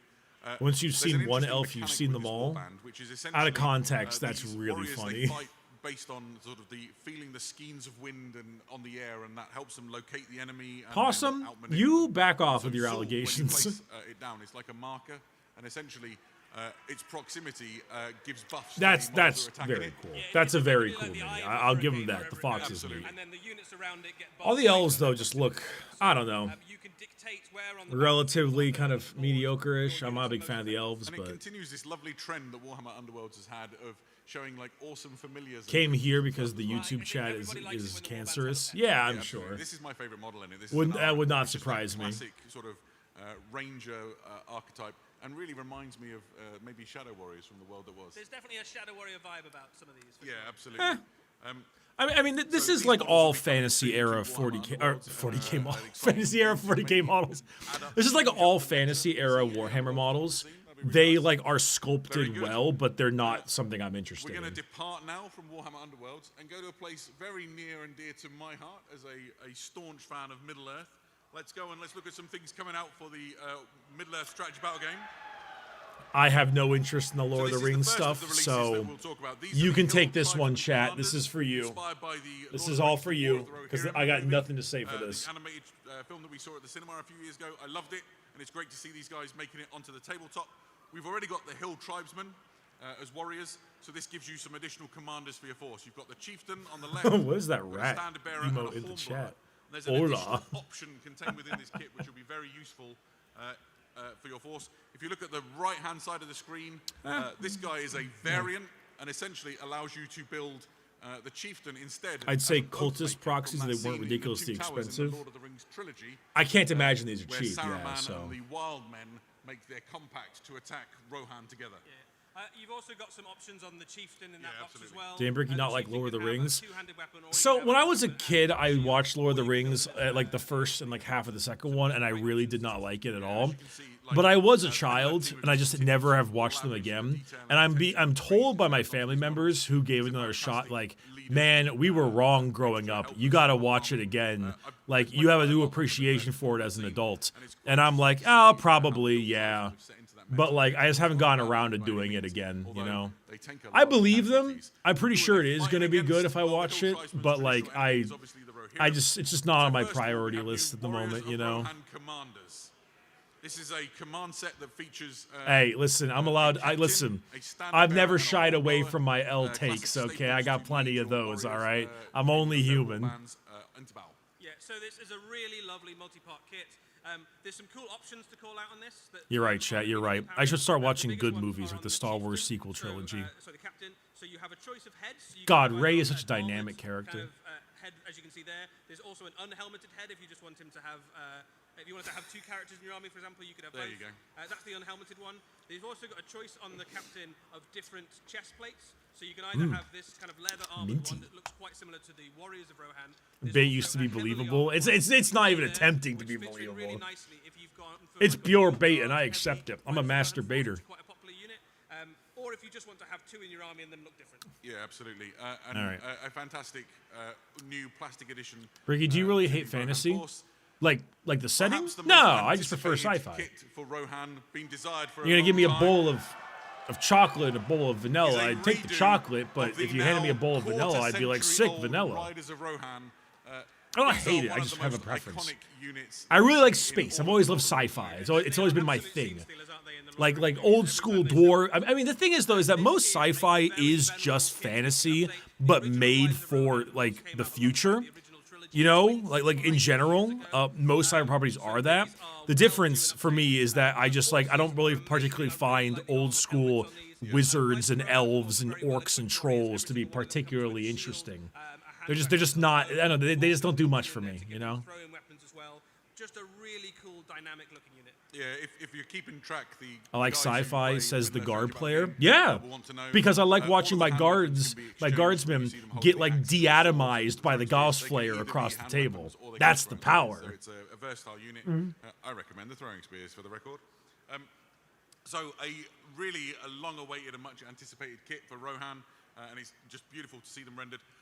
I've got a Rohan. I mean, army. you know, I've again, put some of these new ones sculpting alongside is it, and they great, also go looks really good. nicely together. So Not for me. If what your thing is collecting all the models and having your force look beautiful on the shelf in your cabinet, these are going to blend in beautifully. Yeah, that's one of the things about Rohan, Yeah. right, is that they're not standardized completely, so you Yeah, can absolutely. mix kind of the older ones with the new ones. These ones could just be the slightly fancier ones with the cool horse helmets. Yeah. Of course, if you want to, you can just It's called preferences, chat. We all got them. Fantastic. Now, that's our time in Middle Earth done, and it was lovely to be there for a little All right, what we got while. next? It's time to go onwards as we continue on our preview. We're going to go now from Middle Earth to the Mortal Realms. Mortal Realms. Is Mortal Our Realms enemies Sigmar? Yeah, think us Check weak. this out. they're loud. We will dissuade them of that notion. We shall not cower behind our walls. We are the wall. We will march out, reclaim the lost realms. Our enemies will Is it break Empire? upon our shields. Or like a version of And by it? courage and steel, we will drive them back to whatever foul pit once spawned them. Wait, okay, the giant ogres with the turret on top of their, like on their Our backpack, enemies kind of think goes us insane. weak. This is a fantastic Okay, they're quiet again. Addition to the Cities of Sigmar range. Cities All of those things to Sigmar? talk about. We saw them I don't briefly on know screen. what Let's that delve is. into them in some more detail. Cities of First Sigmar, up with the Free modern day Guild. version of Free the Guild Empire. Renegade. Oh, okay, Yeah, so gotcha. Free Guild Empire Renegades 2. are effectively a Okay, they look like the Empire, yeah. all-purpose elite infantry for the Free Guild.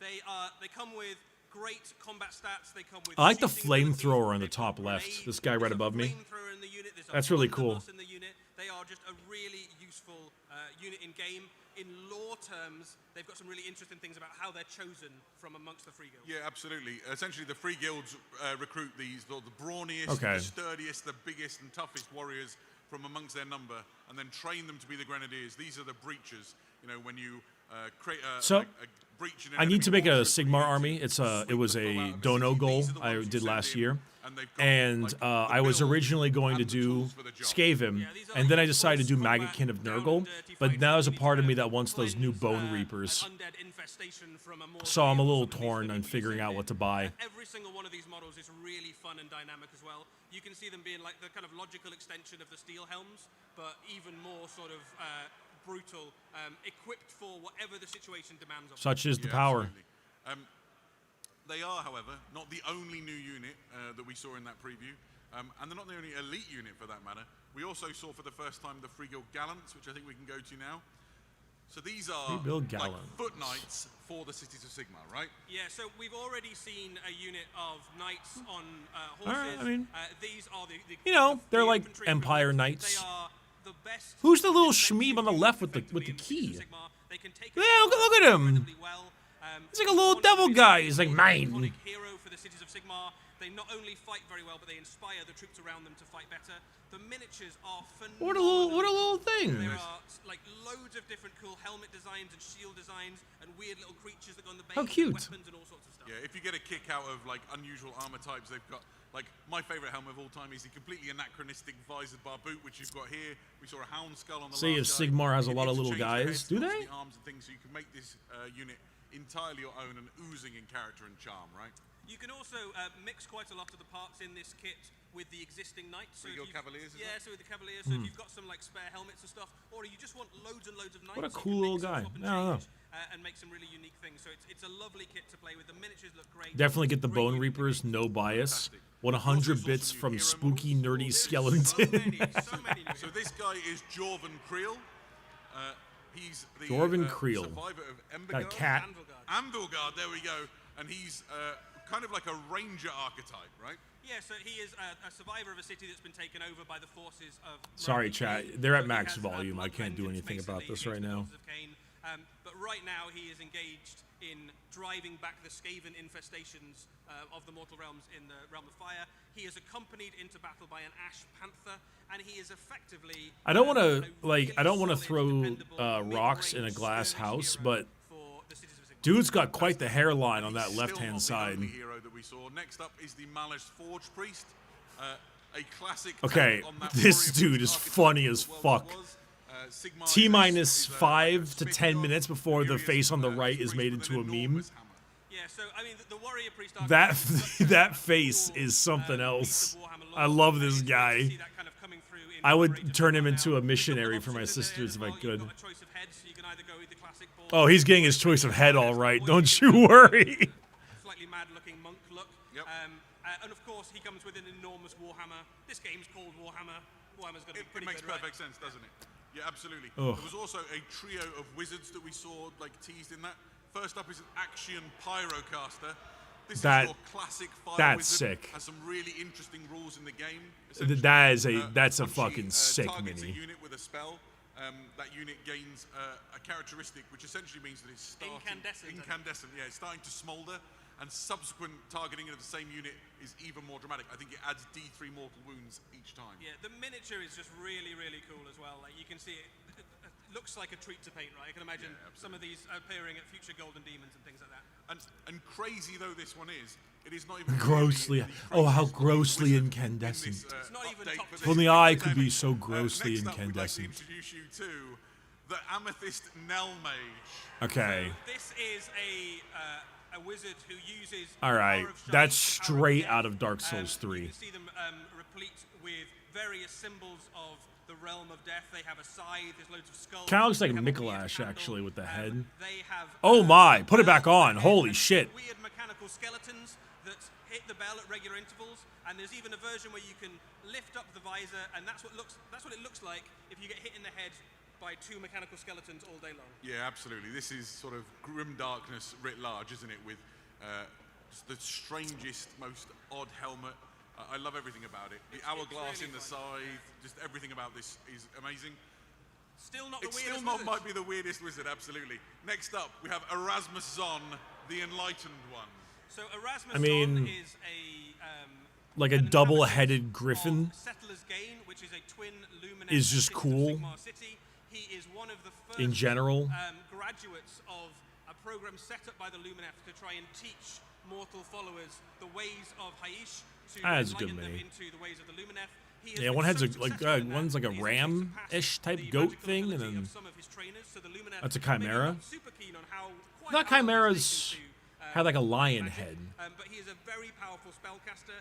Or is it which just like covers all two those things. animals The thing you of notice I'd like to about talk it- about his mouth. any right? type? Really weird mouth. Yeah, so that is a heliomorph. If you've ever seen one of them before, then you're a better person than I am. It's called Glyphwing, and it is. Oh, it's a the uncanny combination manticore. Of a ram, a griffin. Oh, and they've got the a snake. for a Oh, it's a tail. manticore. I got him It's basically confused. what happens if you The snake has a when you're tail? choosing Yeah, I your see it mount, now. You tick every box. Absolutely. And it generates that. Oh, my bad. It's a really, really fun character, and it fills out another one of those winds of magic that are now accessible Yeah, to. the colleges are arcane. Yeah, you've really. got 4 of them now, I think, out of the possible colleges. It's a cool model.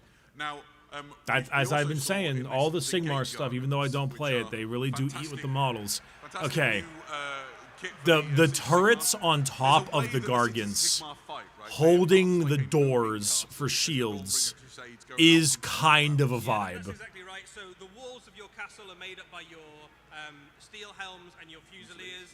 These guys are the Barbican, the gate. So I like how they take don't charge of move. the enemy. They've got their Enemies chains crash against stuck those in the enormous ground. doors. Once the enemy's broken upon them, they part the gates and open up, and your gallants and your steel helms charge out into the middle of the enemy. They sally forth. This is just a really weird, fun, bonkers unit for the Mortal Realms. They fight I agree, very my well as friend. well. That is a There's really bargain weird, level stat lines in strange, combat, and on the back bonkers of them, They unit. also have that enormous cannon, which can make a mess of enemy units at range. So really characterful and interesting unit for Cities of Sigmar. Fantastic. So we also saw, as well as these, a new kit which is known as Dawners Triumph. This is kind of like a floating. Oh, this is one of those terrain pieces, right? memorial That's for the actually warriors of really Sigmar cool looking. as they travel across the mortal realms and launch their crusade. And it's kind of a remembrance of all of the. That would actually fighters that have fit given their lives really for well in a campaign, right? sister's Yeah, so when they set out on a decor. crusade If it wasn't for for the major knight on the cities, top. If you had like every an angel member of the instead, Warbringer Crusades will be given a malleus. Those are the coins that you see sprinkled that would be across that would the be a bottom perfect of that, sisters looking one. memorial there. Those are basically the coins of the warriors. That's who really gave their cool. lives for the crusade. When they finally reach their destination and start a city, you can imagine that this memorial will form an iconic part of that city somewhere in the landscape.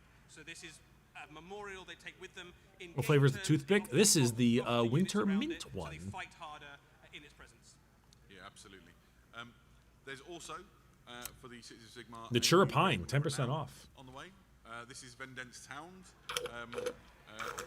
Vendenst are famous for Code hunting Bricky. down sort of the esoteric enemies of the Cities of Sigmar. You also need at least 500 more definitely candles. help So assault like true. Grey Lords or demons or other things. Oh, hey, So you dogs! can add this effectively into other order armies. Yep. So if you're going A lot of up them, against actually. demons, Like 5 of them? undead, enemy wizards, that sort of thing. These guys have 2, the 3, tools to take 4, them down, 5, trap 5, them, 5 and then dogs. heal, and then put a stake through their heart. Yeah, and they're accompanied into battle by the units of the Oh, hey, Wildercore Hunters. Dominoes? So the perfect. Thank you for the 10 accompaniment to, gifted subs. scout Appreciate out that the very enemy, much. to Thank you, locate thank them you. and maybe sort of keep them in place That's with very some nice of fire. you. Thank you very much. That's a lot of stuff for the Cities of Sigmar, right?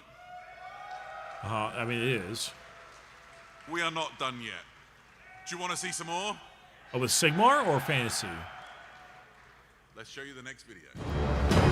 Sorry, Why? chat. We persist in an age Sigmar. of monsters. And there are foes that faith and valor alone cannot best.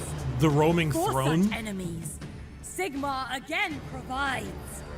Take heart, warriors of the God King! You fight in the shadow of behemoths. The cogforts of the Iron World march with us. With cannon and flame, we will drive back the enemies of Sigmar.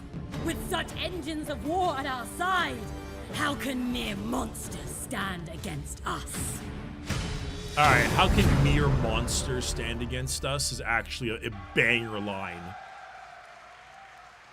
Here we have the crowd has gone Dude. wild in the room. Here we have a fantastic new centerpiece model for the Cities of Sigmar. Howl's moving These are the castle if he got cogforts, evil. and right now on your screen, you have the If he went cannonade if he cogfort. went crazy. Love this model so That's much. actually Such fucking quality. awesome. People Holy who've played shit. Cities of Sigmar have basically been waiting for this kit since it was hinted at in some of the early battle Oh, frames of the I gotta know the edition. base size. Here in This would go glorious rustic, and it's well worth insane waiting for an There's orc so much to stompa talk about. conversion. We've seen this hinted at in some of the artwork. And This stories, would go even in the background of all the insane scenes for and orcs, animation. actually.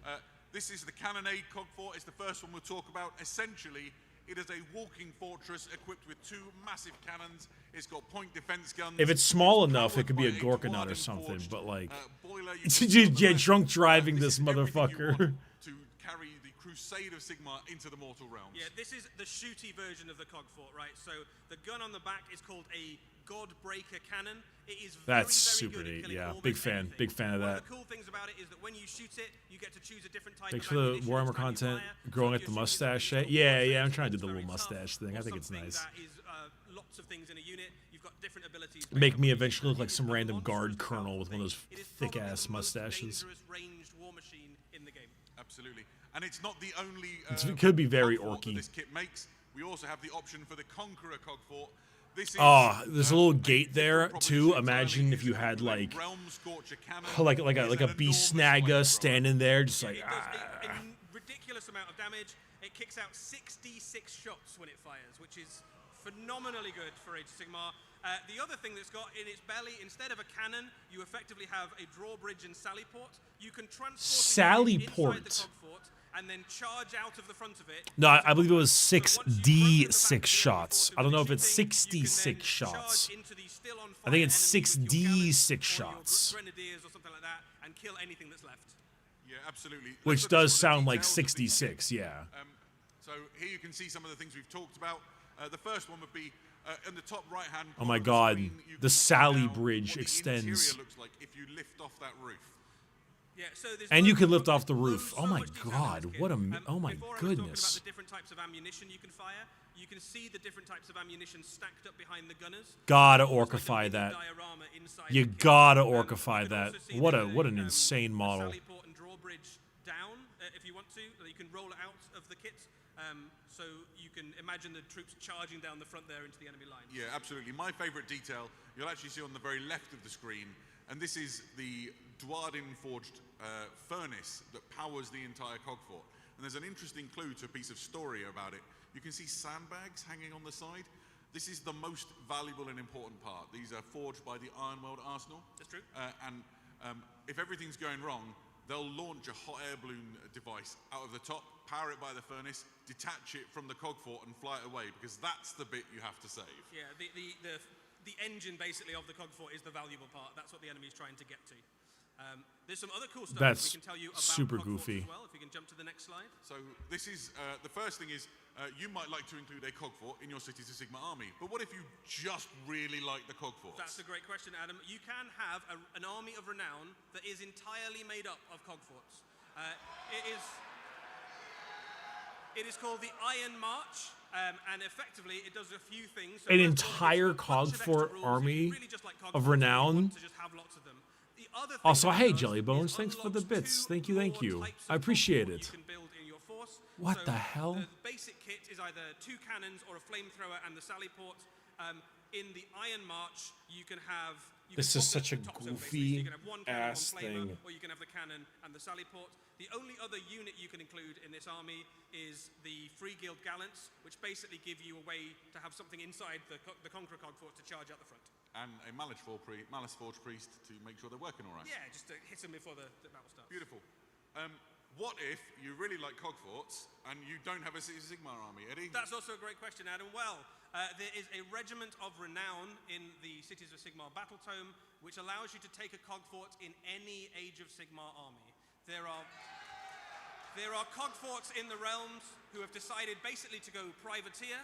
They've gone and become soldiers of fortune across the mortal realms, selling their services. To the It's High Elder. actually House Some Moving Cogforts Castle. who They become just go off as occupants like its into own the knight, chaos. being There may be some a fort Cogforts for who a fort for hire. died and been resurrected by dark forces of the realm of Wait a death. minute, Scaven fucking Paid to work in mercenary Scaven armies in cog destruction. forts. So if you just want Get to some do rattling Cogfort gunners army, on the side you instead, can. a little bit of Also opens up some warpstone great opportunities for conversions. You can green. already imagine people doing The rat death, fort? destruction, or chaos Cogforts. Absolutely.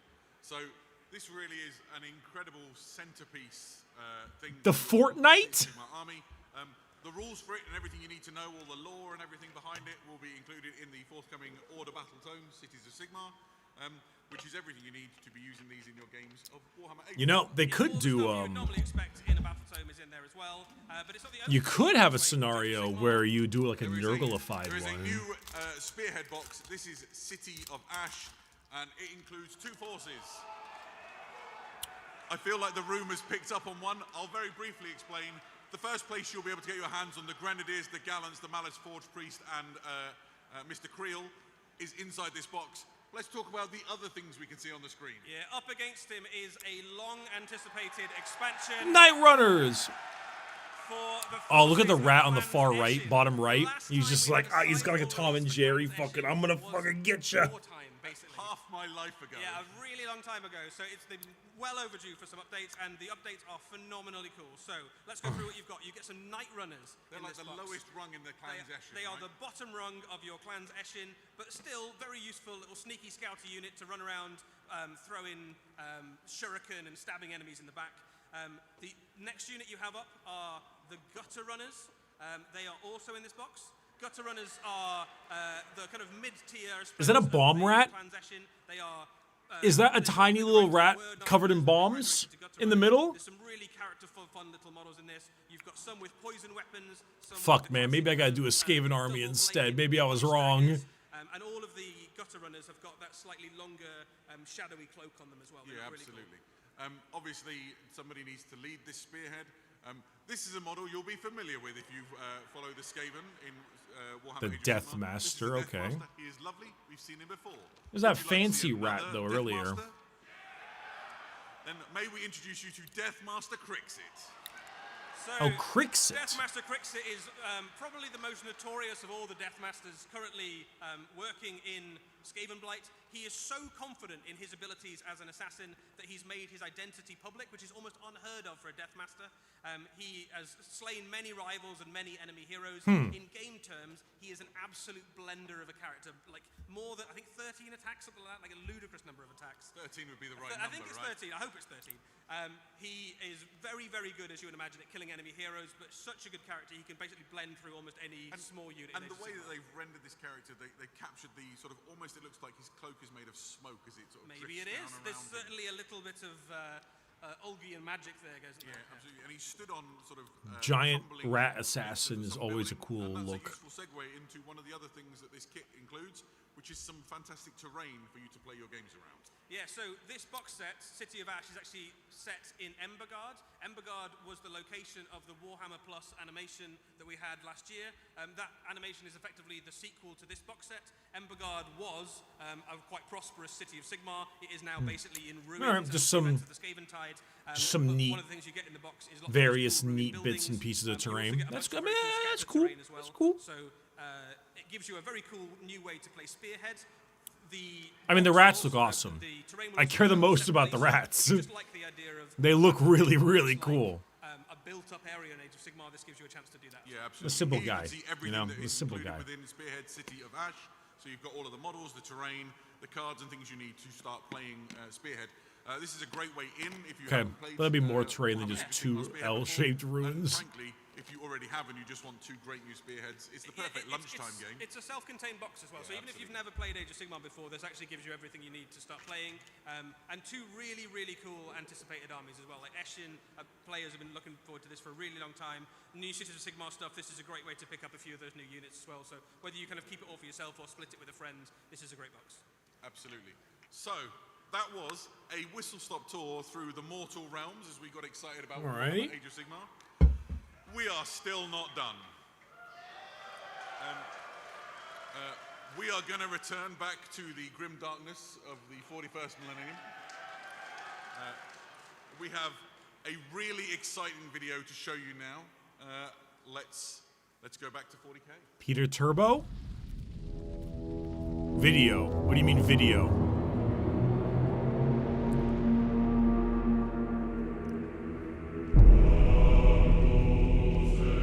Dawn of War? Armageddon. Blood Angels. The war world.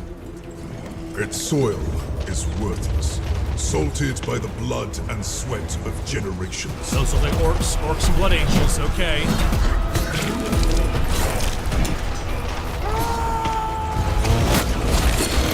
War is all that remains. That's an ocean. It rises from the dust and echoes in the sky, a promise, a cacophony of endings.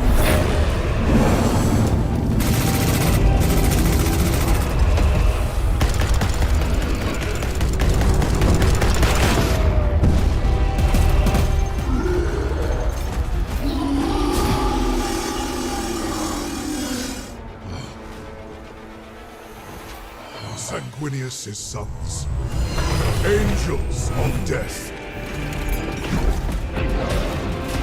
We belong here.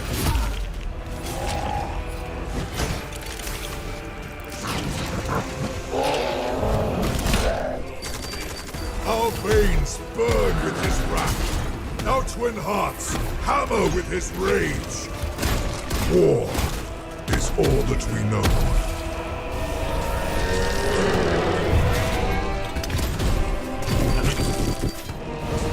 I mean,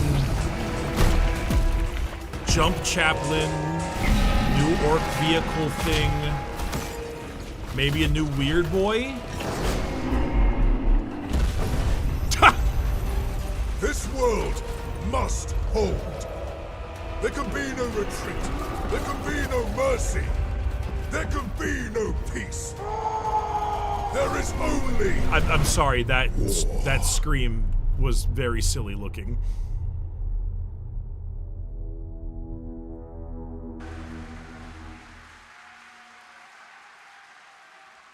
Ladies and gentlemen, this is the new cinematic trailer for a new edition of Warhammer 40,000. Ah, the 11th edition reveal trailer.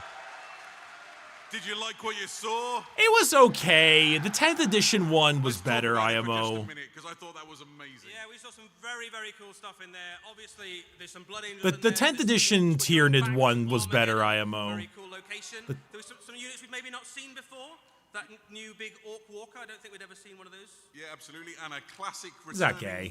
Unit, slightly redesigned in a land speeder that, like, very familiar for those classic land speeder fans. That looked a little bit like Vanguard veterans to me as well. Absolutely so. Bit, maybe. Yeah.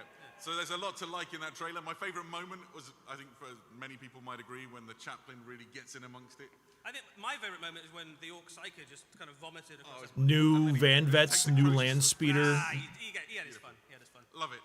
So, an incredible way to announce a new edition of Warhammer 40,000. We're really excited to talk to you about that for a few minutes now. So let's start by diving into the game. Okay. First up, it's new Warhammer 40,000. Let's talk about the game. Eddie, what can you tell us? Yeah, so a new edition of Warhammer 40,000 obviously means a new core engine to drive this edition. That means loads of changes. Puts hands together and looks suspiciously. We'll talk about some of those in a little bit. We're going to give you an idea about some of the things that might be changing and what it means for you in your game. But it means so much more than just the rules. It also means new cool stuff about the lore and the universe. You got a little bit of a hint of it there. We are going back to Armageddon, which is obviously one of the most important and pivotal and, I guess, coolest locations. It's just such an iconic setting for Warhammer 40,000, and we've set it. Oh God, can I stop the ads? I'm so sorry. Oh, I can't stop them already. It's too late. I'm so sorry, chat. Yeah, and you got a bit of a sense of what might be happening in that cinematic as well. We are setting up in the return of Yarrick what happens before the events of this new edition. Effectively, you have the Imperial forces, the human forces of Armageddon are bracing for this enormous wave of orcs that is bearing down on them. Wazdacker is in the lead of that, but Ghazghkull and his legions are not far behind. They signal for help, and the help comes in the form of an enormous new Space Marine crusade, which is composed of all sorts of different chapters. The Blood Angels are obviously there, but you also Blood have Angels, Ultramarines. Ultramarines, as well, Ghazghkull doing stuff. Sure. The White Scars are there, all the classics. So it's a classic Space Marine crusade force returning. It's a good old-fashioned Space Marine crusade. Once again to the war world. Yeah, and if you know anything about orcs, you know that the chance of a fight being bigger just brings more of them in. This is Ghazghkull's third run at it now. So the war that's going to hit this world is like nothing we've ever seen before. Absolutely, yeah. Right, so in addition to talking about the setting, we should show you what the launch box looks like. Okay, launch box. Come on, baby. Come on. What you got for me? This is Warhammer 40,000 Armageddon. It is a new launch box for a new edition. You can see in that artwork something quite nostalgic is happening. Anybody old enough in the room might be getting the same feeling in their heart as me. This really reminds me of my youth. Here you can see we're going to do an interesting thing with the graphic. Oh, that's cool, actually. Oh, I see it. Yeah. Like new artwork. Yeah, oh, that's sick, actually. That's really cool. Piece of artwork. Things like the heavy support Space Marine in the bottom right-hand corner. The placement. That's a fun callback. The pose of the Space Marine character. That's a clever, fun callback. That piece of artwork, obviously, from one of the earlier wars for Armageddon. We are going back there with the Vengeance, and the Blood Angels and Orcs are taking center stage. A couple of things to say about this box as well. We're going to tell you a little bit more about some of the things that might be in this box today. We're not going to tell you everything. Some of that will be coming later. But this is an enormously cool box with loads of new Space Marines, loads of new Orcs, and all the rules and stuff that you'll need. Absolutely. So let's, we imagine lots of you in this room want to know a bit more about the rules and what you can expect to change in the way you play, right? You're here to play games this weekend. So let's talk a little bit about those rules. And let's start with our first point, which is we want to talk about that unified experience. Yeah, so right now in Warhammer 40,000, you have the idea of narrative play and the idea of match play. And what that's kind of meant is that we kind of have two pools of people. And never the twain shall meet. And who play Warhammer 40,000. And what we think, actually, is that every game of Warhammer 40,000 should feel like a rich and immersive narrative, whether you're playing at home or you're playing at the top tables of a tournament. And every game should feel balanced. We have been asking for it to be more narrative focused. 10th was a bit too stale on that. All of your games should feel balanced, and narrative is injected into the heart of all ways to play Warhammer 40,000. Fantastic. Right, but like, a lot of people will you're have not saying questions about much. the current rules that they've got available to them. So we can maybe reassure you. At launch, your codex still works. Yeah! Yeah! So this is a really important point. In some editions of Warhammer 40,000 in the past, expected, but thank fucking God. Absolutely. Expected, but thank fucking God. At home today on your shelf, that will continue to work until that codex is eventually replaced. Don't show that AdMech codex. That thing was That also applies to the campaign books that are being released. So if you picked up the 500 Worlds or Maelstrom, or you're looking at okay. the, So Return of Yarrick, all the rules in those will okay. still So work all of the in detachments are staying around. Fantastic. Okay. Okay. If you want new ways to use the models you've got in your collection, or an excuse to get new models, there's going to be loads of new detachments coming. 70 new detachments. Yeah, so this is really 70? big. Right on the first day of the new edition, there will be over 70 new detachments for Warhammer 40,000 for loads of different armies, which will immediately shake up the way that you play and give you loads That's of like new options in terms of at least 12 for the non-Space Marine chapters. A lot of them focus on units that maybe haven't had a chance to shine in the current edition, and let you play in ways that you've never been able to put a force together before. Yeah, it's really exciting and a really novel and So they're interesting sticking with thing for detachment players to system. sink their That's teeth into, right? Your codex is existent already, good, but there's going to be a new I'd thing say, for the most part. to grips with right away. Yeah, and the detachments actually work in a slightly different way to the current detachments as well. You can continue to use your current detachments, but there will also be a different way you can put together your army. One of the advantages of the detachments, the new ones that are coming and ones we'll see in the future, is that the detachment system is now modular. So for example, if you have an army that contains Terminators and bikes, like me, like you, and you wanted, I want some special rules for my bikes, but I also like some special rules for my Terminators, you can now take two smaller detachments and combine them together to create an army that works exactly as you would imagine your army should work on the tabletop. Absolutely. And this is going to really shake things up, right? Okay. Oh, there's some applause in the room. I'd like to see that in practice, 40,000, but the we want concept to be is able to cool. sort of build an army that fits our imagination from those great stories that we've read and those iconic scenes, and this is going to enable you to do that in a way which could be quite competitively rewarding, you know, and do some really... I'm a little worried about how you're going to balance that, but in a very competitive way and kind of build a great combo. Or just completely forge the but narrative. we'll see. I like that on paper. Absolutely have your army work the way you imagine it would. Some of the shots we saw just then on the previous slides will give you an idea about some of the detachments that might be coming, and some of them are fairly specific to certain units. So for example, there is one that lets the Emperor's Champion really shine if you've got a Black Templar's army. Fantastic. There is one that lets Cornate Demon Engines have a boost if you're picking up one of the new Defilers, for example, and you've got a Khorne army, you can make those great. There's one that's I can't pass judgment until I see the actual numbers. Perfect. So next up, we should talk about how the fact that we've got some things to talk about with regards to objectives. Yeah, so this is interesting. This one is pretty big. So right now when you play Warhammer 40,000, oh no! Scattered across your tabletop, your beautifully painted tabletop. All of my markers! And your beautiful terrain, at the merch store! Weird circles that your guys have to go and stand on. There are no more objective marker circles in games. My merch! Instead, your troops will be battling over pieces of terrain. Taking and putting models onto pieces of terrain will be how you take them. and it immediately changes the way that you look at taking objectives. Rather than just moving to take a circle. Wait, I got someone dropping objective markers in 2 days. The idea is that your games will I gotta ask them if they still want to do that. Your soldiers doing when you're playing a game of Warhammer 40,000. I've never once Code played a Red, game of taking Code a Red. circle, They taking have the stated Dark no Angels more in a bastion, or taking circular a trench work. objective So markers the marker that you saw there, imagine that packed with fantastic Warhammer 40,000 in terrain. the That's 40K the thing that your stream. soldiers are gonna fight and die for. Oh God. The change in terms of missions is going to be that the detachments that you choose will dictate the types of mission that you play. When an army goes into battle, it doesn't just go out with the intent of playing pitched battle against an enemy army. It will usually have a mission. It will be assigned, you have been sent out to disrupt the enemy's plans, or to capture ground, or just to kill or as just many to things take as you as can. many heads So as you can. 9th So there is a edition new system called Force army-based Dispositions, which your detachments will win unlock. And when cons. you come to play a game, you and your opponent compare your force dispositions, and that will generate the mission that you play. So if your mission is to take ground, and your opponent's mission is to take heads, you will be given a mission to play that means that both of you are trying to enact the narrative that your army brings. Oh no, as in like your Next up, we should talk about some of the Your- specific rule changes. The first up is that there's no more stratagem stacking. Yes.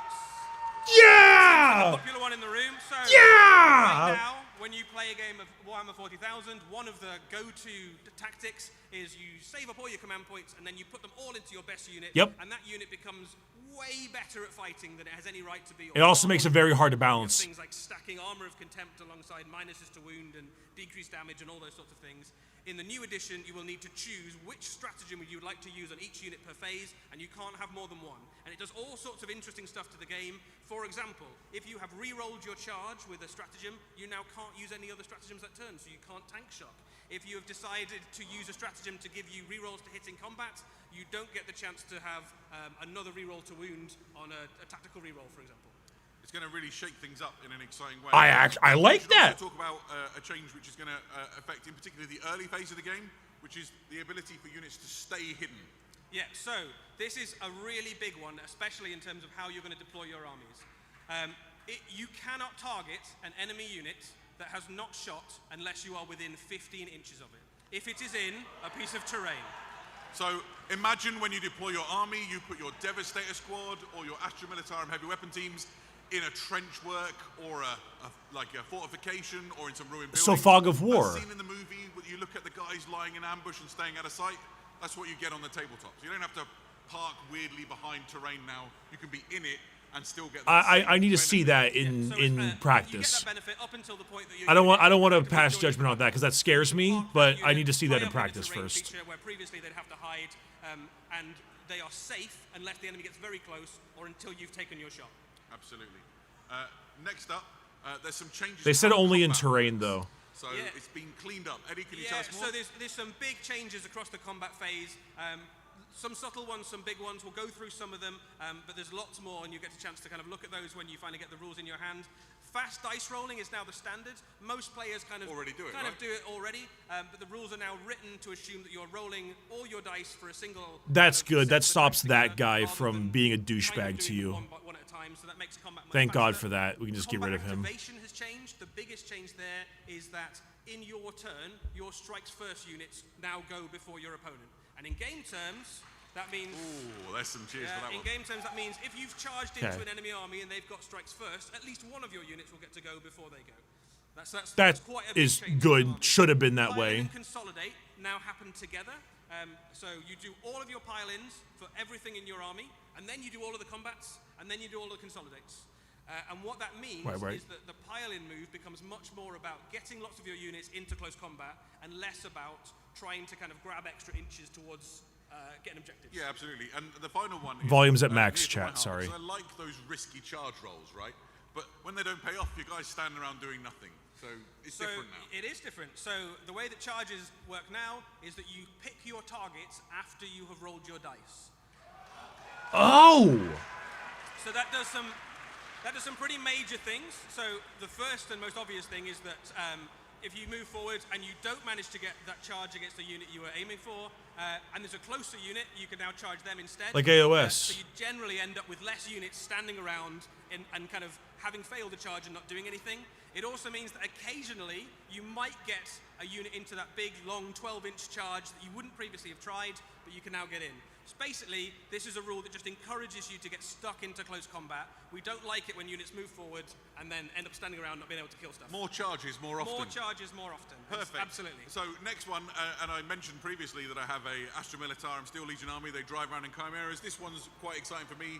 Tell us about combat disembark. There is now a rule where if your transport is in combat with an enemy unit, you can just get out straight into combat. Oh, you get to ram your fucking rhinos into people now? It's always the best idea because your unit will be battle shocked and might take casualties. But it makes it very difficult to completely lock down a force that's trying to drive forward with combat units to get stuck in. Absolutely. Okay. Next up, we should talk about the leaders and the impact they have in your game. Leaders. Essentially, your leaders are always going to lead. Can you unpack that for us? Yeah, so... I specifically requested this! When you lead a unit, you now assign it when you build your army list. So if you have a chaplain and he's going to lead one of your units of Space Marines, you now write that in your army list rather than choosing before the game. But the thing that happens in-game is that if the unit is killed, the character keeps all the benefits of leading the unit that he would normally have. So yes! No more when leading this unit bullshit! Become inexplicably worse at combat because the guys next to him have died. And the same is true for all the different characters. So that immediately means that all of those heroes that have lost their unit can carry on being maximum... What? Alpha Leech? Oh, please, don't you try that. And I guess the last thing we should talk about, which connects to all of this, is there's going to be a huge refresh to the Warhammer 40,000 app.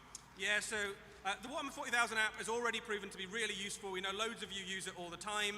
We're going to put loads of resource and effort into it to make it an even more valuable and essential thing. There's loads of things coming for it. One of the things we can announce today is that we're going to increase language support. So right now the app is only in English. Going forwards, it will have support for English, French, German, Italian, Spanish, Chinese, Japanese, and Korean. Well done remembering them all. That's good, right? And that will start with core rules, mission rules, and combat patrol. So that's not all that's coming for the app. There's loads of other things, but this is going to be a really useful tool for all of you going forwards, regardless of what language you play Warhammer in. Yeah, I had a chance to get told some of the cool things that are coming, and I can't reveal it yet, but it's going to be super rad. I'm very excited as a person who relies on the app for when I'm playing the game. It's very cool.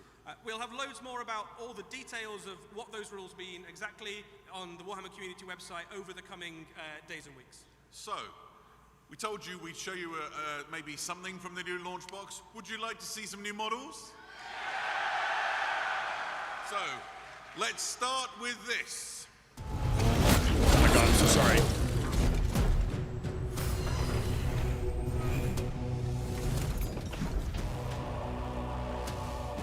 It's an intercessor. It's just an intercessor.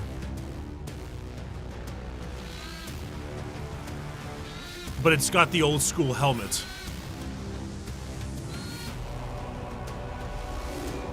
That's just a guy. What do you mean? Wait, is it actually just a lieutenant? So this is the first of the new Space Marine models. We're going to show you him today. He's a Space Marine intercessor, and you see the coming together of old and new in terms of armor types. It's just... Attrition has taken its toll on the Primaris Marines and their shiny Tacticus armor that they went out... Okay, they're basically being like, hey, put your old armor on the guys. We get to use lots of very cool But... pieces like the Mark 7 helmet you can see. It's a good look, right? It's a good look. It's a good look.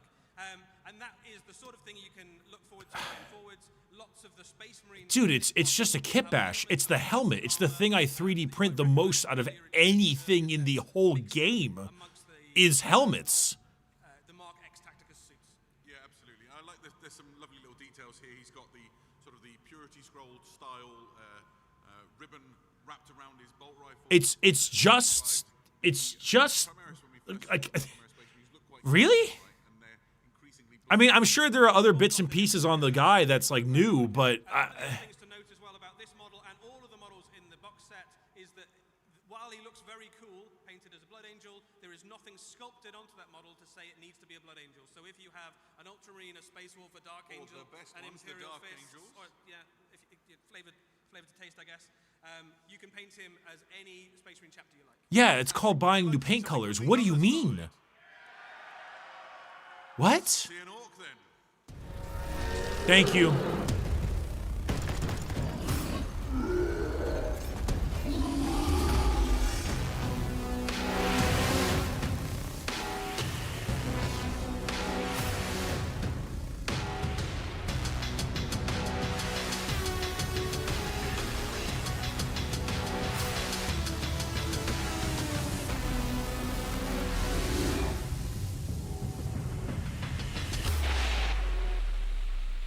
Wait, okay, for those of you who are like, not everyone has a 3D printer, I don't care. You can buy Space Marine heads from a third-party site very easily. Something's a bit different. Yeah, so I think some of you already clocked it in the video, and obviously you can see it there on screen.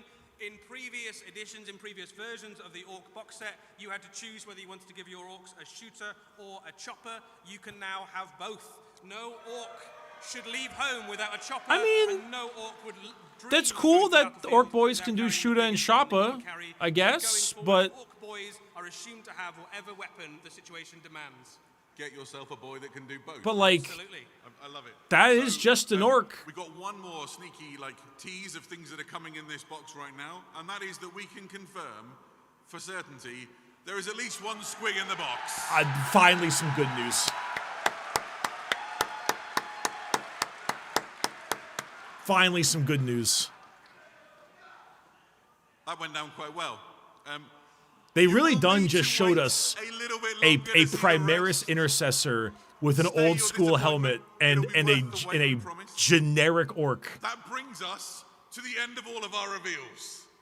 Did you like what you saw?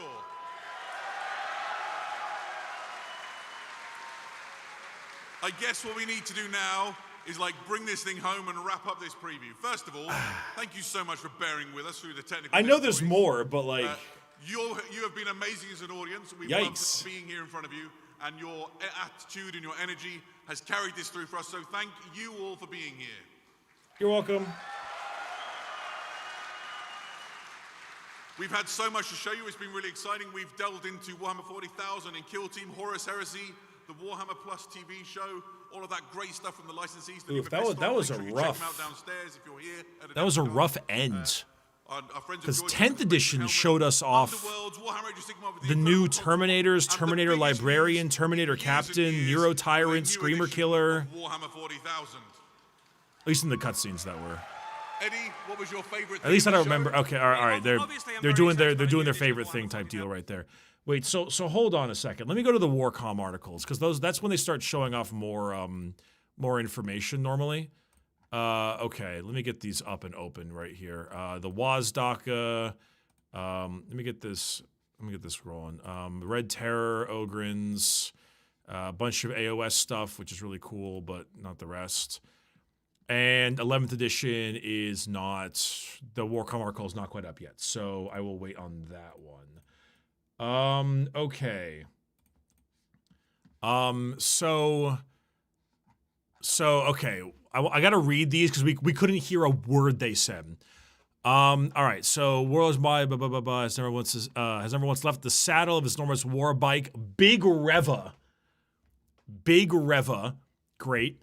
He lives for the roar of engines and for the saddle of his normal Scream of the Wind, the Whip Spy.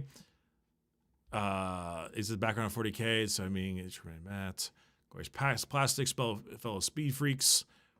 His grand ambition is to race Big Reva from one end of the galaxy to the other, and Gork's grin is throwing an almighty wrench in his plan. After hearing that Gazskull has a flashy new teleporter thing, Wasdog has reason that he could barter passage to the Imperium Nihilus in return for crumping Armageddon. I didn't even notice the leather jacket. He's got a Evil Sun's leather jacket on the back with his grot and everything. That's sick as hell. Or yeah, biker vest. That's sick as hell. There's Yarrick, of course. That's Yarrick. That certainly is Yarrick. Then you've got Commissar Graves and her pimp mobile. That is really cool. Really, really cool. I'm a huge fan of this thing. Good artwork here too, by the way. Really like that image right there. She's sick as hell. I like her cadre of people. I also just like the Eagle battering ram. Vigilance. That's okay. Sorry, bad name. Remember when in Halo they had all of those Halo ship names that all aura farmed, like the Pillar of Autumn and In Amber Clad. And then Halo 4 came out and they were like Infinity. I'm not feeling that. Because you had Commissar Yarick's Hellhammer called the Fortress of Arrogance, or whatever it was called. And then this one is called Vigilance. I'm getting that same vibe. I feel like this should have had a different name. Personal banner, 2 more heavy stubbers. Version of Commissar Graves on foot for when she needs to go toe-to-toe to any orc invaders. Very cool, very cool. Hey, Bricky, John Numbskull's here. What's up? I just wanted to mention how good these circular mouse pads are. I think they were mislabeled in Orchid 8, though. What are objective markers?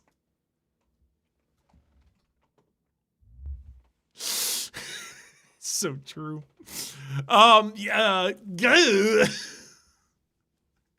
Inquisitor Kroll, Ordo Xenos. I mean, the hat goes insane, right? It's 2 for his mounts. Okay. This fucking thing. In Transia Fray, Dogmata Superior. Sorters are stationed on Armageddon in the blessed contingent of the Order of Armar led by Dogmata Superior, a fiercely exacting custodian of rites and sacraments whose condemnations carry the weight of the entire order. This is the funniest. It's Inquisitor Karamazov at home. Oh my god, I just realized. She's got shackles to drag heretics behind her. To like she's got little heretic things and chains on the bottom to probably like drag people alongside. That's kind of sick, actually. She got 2 heavy bolters, 2 heavy flamers, and then a bunch of missiles beneath in a really inopportune spot, not gonna lie. Atop her walking platform, the throne of blame. She singles out particularly repugnant foes for her hatred, spurring her battle sisters in acts of righteous violence. Her zeal and tolerance extends to any signs of weakness, even from her own congregation, who routinely find themselves consigned to the torturous mortar-fire engines that she leads into battle in great numbers. Does she lead mortifiers? Ooh.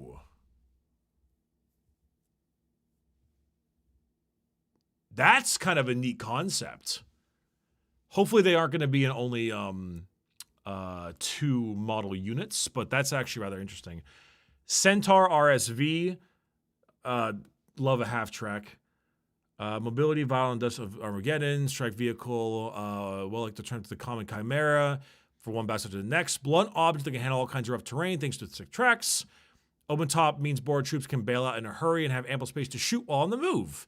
This makes it, we actually don't really have a lot of open-topped guard stuff, do we? Like firing deck? The Chimera has firing deck 2. The Toraxes have none. And I think it's just like the super heavy chassis, like the Stormlord and stuff, right? So having a firing deck would be somewhat neat. Hippogriff. Yeah, someone in chat was like, God, all guard vehicles look the same. And I'm loving every minute of it, Jerry. I'm loving every minute of it. Long distance fire support. Fighting vehicles provide ample firepower in combat, and mobile packages can keep with roaring tank columns. 6 wheels mounted on independent servo axles. Turret flexible battle cannon, Castigator Gatling cannon, or Melta cannon, or bunker busting las cannon. Okay, so it's 2 guns, basically. You've got a stubber, Melta, and then choice of main gun. Okay, just the 2 guns, it would seem. Maybe the pistol on the top, I suppose, but, you know. Okay. Heavy is often the heaviest fire support that a scouting platform can expect to receive, and stories of squadrons holding off much more advanced foes to armor reinforcements can arrive. Okay, Armageddon, Yarick. 6 new vehicle-focused detachments. 2 for Guard, Orcs, and Space Marines again. 2 more for Space Marines. Good God. Battle boxes. You got the Gar one, which is a genuinely great option here. This is a genuinely fantastic box. Very solid. This one is really good if you're definitely getting into Sisters. It's a bad starter box, but it's a good picking up after box. And then... Oh, that was it. Oh, no, then there's these ones. The Death Watch one is not the best. The Corvus Black Star is an awesome flyer, but flyers are bad. And also, I can never tell what they're going to do. The Kill Team is great, but it's also kind of like... I don't know, it's a little bit wacky, that one. Not sure how to really feel about it. And then this one I actually don't like very much at all. If anything, the Def Coptas would be the best part of it, but buggies right now are not very good. So that's a little bit of a, you know, that's not number 1. All right, so what else do we got here? Kill Team. There's the Kill Team stuff. The Red Terror miniature looks insanely good. Really, really awesome. Love that to death. Ability to regenerate damage from consumed biomass and can disappear beneath the kill zone. I don't play Kill Team, so I would assume that if we're taking 40k rules would be like heal a wound per model dead or something, and also an uppy downy. Maybe. Great looking model, though. Really good model. Spectre Kill Team. Yes, the Cadians, goddamn you. It should not have been Cadians. Like, I get you want to do Return of the Jedi right here. I get that, but, like, this should have been Catachin. If you're doing it, it should have been Catachin. Or, Tanith. It being Cadians is kind of laughable to me. Except for this guy. No one talks shit on my servo satellite. No one talks shit on my servo satellite. Wait. This is just the here it comes meme. This is just the here it comes meme, but it's it's on the front box. That's really funny. Oh, that's actually really good. Okay, then other Kill Team. Then there's the Amble, right? And then we saw the Amble and the Zote, which is cool. I like other species. That's neat. Okay, Horus Heresy. I mean, new tank, whatever. I'm a big fan of the Ogren. Big fan of the Ogren. Really like these helmets. Really like the arms. I love this guy. He's just like, oi, I got a knife. He even got the little teeth. Really like the Ogrim. Definitely am looking to find a way to kit bash them so I can have Bulgrin on the tabletop, because I don't very much like the current Bulgrin minis. Fire support batteries, and they're fine, whatever. Not my thing. And then there we go. New edition revealed. Lots of Sigmar and stuff. Dude, those big fortresses are crazy. They're super cool. Rats and stuff. All right.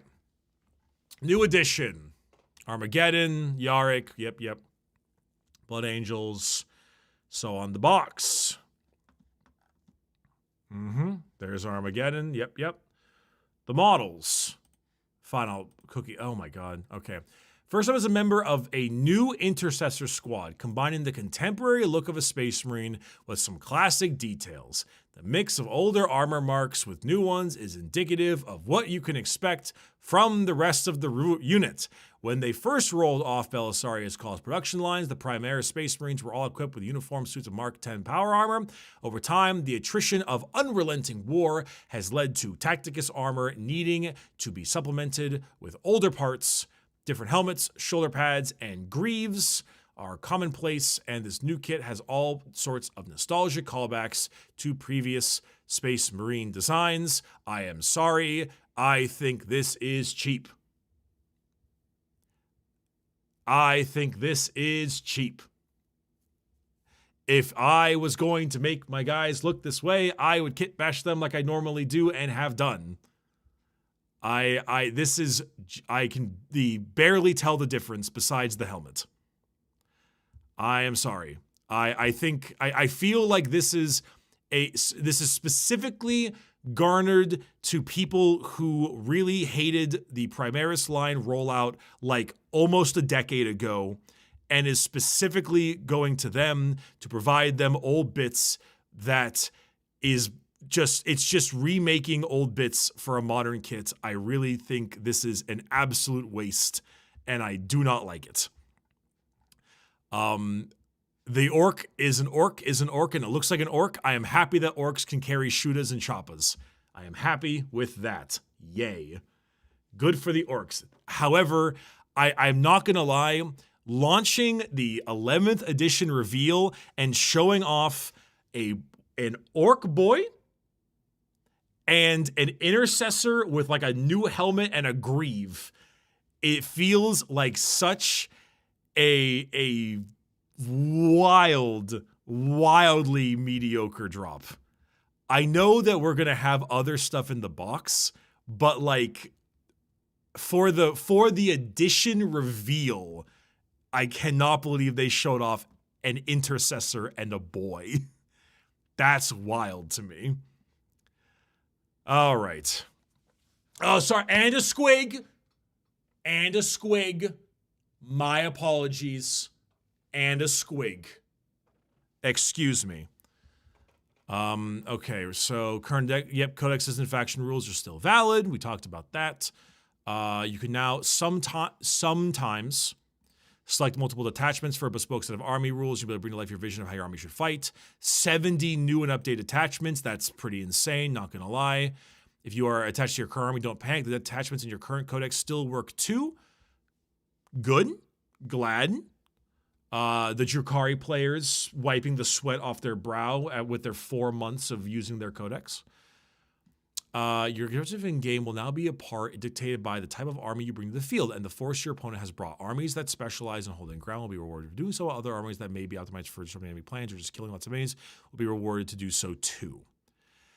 So, right. So I need to see this in action, of course, because I'm assuming that the mission that you play, like Purge the Foe or what was Servo Skulls, like the actual card will be determined by your detachment. But that just reminds me of 9th edition, where you had army-based secondary detachments, the difference being that it's a mission play now. I don't know how to feel about that. We'll see, I guess. It's a big change with not enough information, so I can't really pass judgment. No more circles.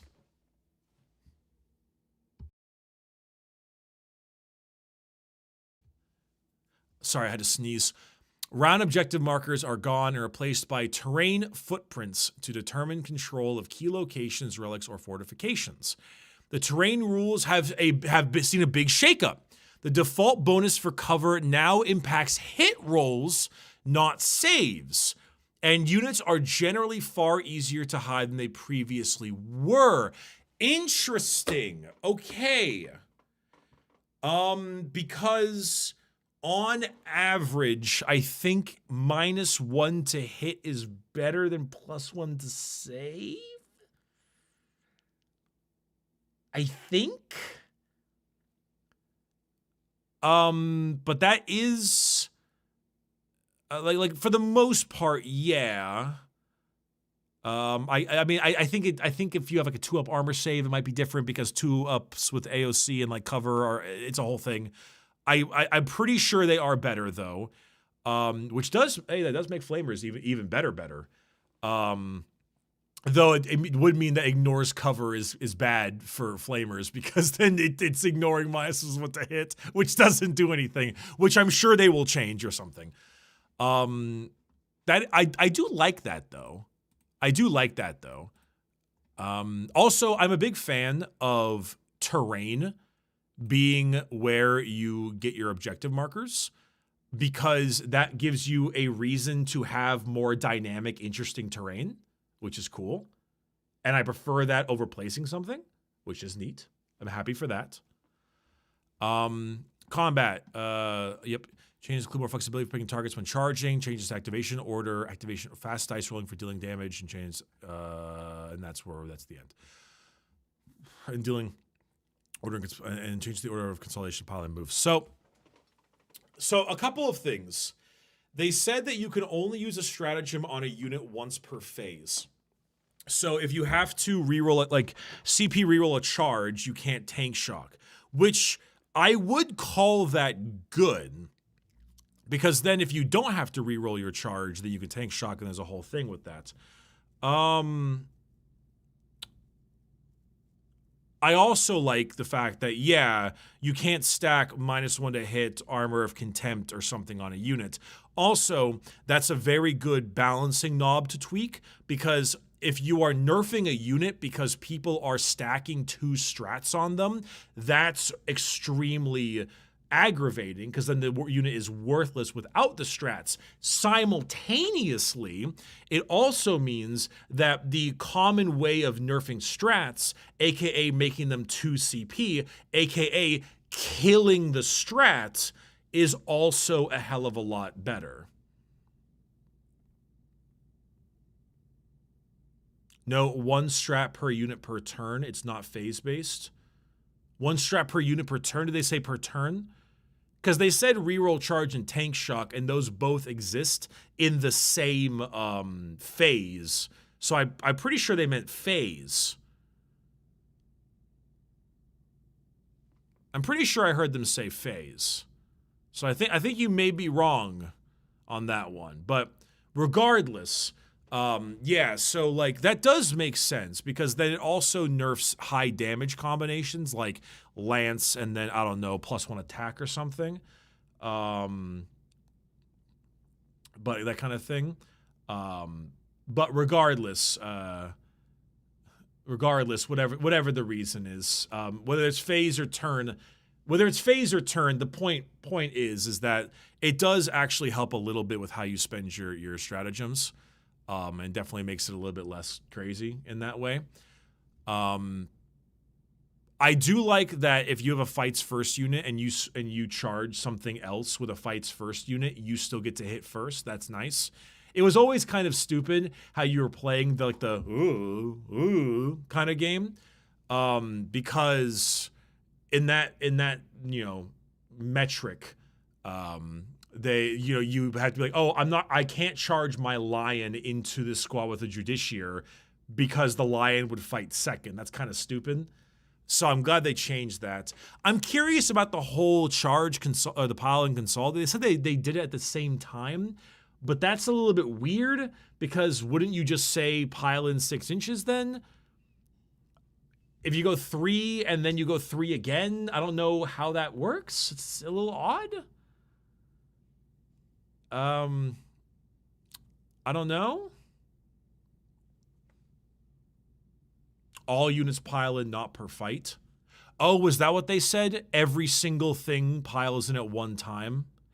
Oh, so instead of pile in, fight, consolidate, next activation, it's whole army piles in, whole army fights. Interesting. I actually like that. That speeds things up. That actually speeds things up a lot because then you just know, all right, it's pile-in time. Boop, boop, boop, boop. Okay. I don't mind that actually. It also stops the surfing thing, which is one of those like weird tech bits that is like, don't get me wrong, like kind of a skill intensive thing, but also kind of fidgety and a bit annoying. and I'm not really interested in. That's actually pretty cool. I do like that. Bricky AoS still uses circular objectives. Yes! We're back, baby! Fast dice rolling is cool. I mean, I feel like everyone did that anyway. The whole, like, roll your charge and then pick your units, I like that a lot. Big fan of that one. Big fan.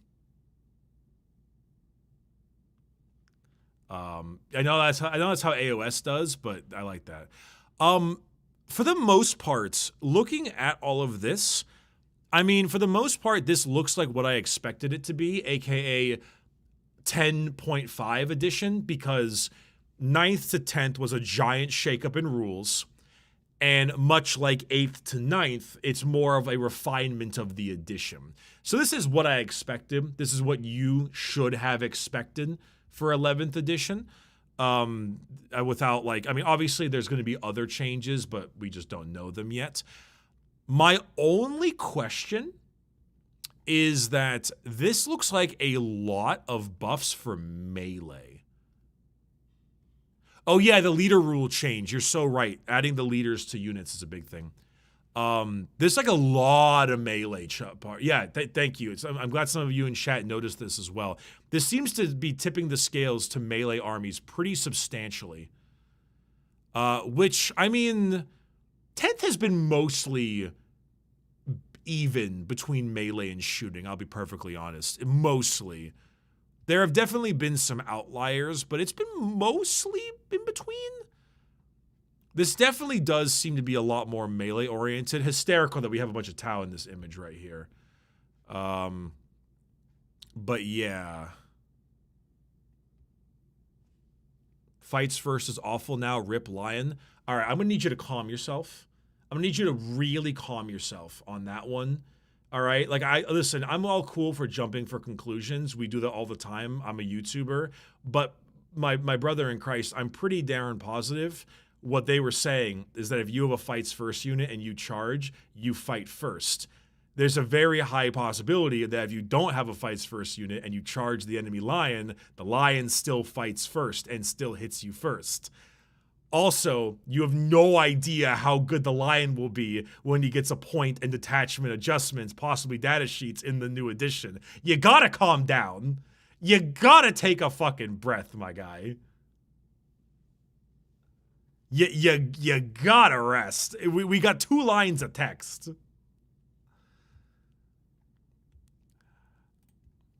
I can't wait for the lion to come out in the new edition, and he actually is like fucking terrible. And that one person in chat's gonna be like,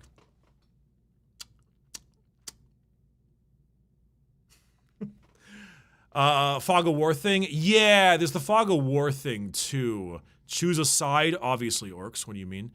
Something that, yeah, like if the enemy unit has not shot yet, if they are in terrain, you can't shoot them within unless you're within 15 inches. Which is weird, because they did stipulate terrain. A lot of I saw there was a lot of Tau doomering in the chat. However, I do think Tau players should remember that they also benefit from this rule.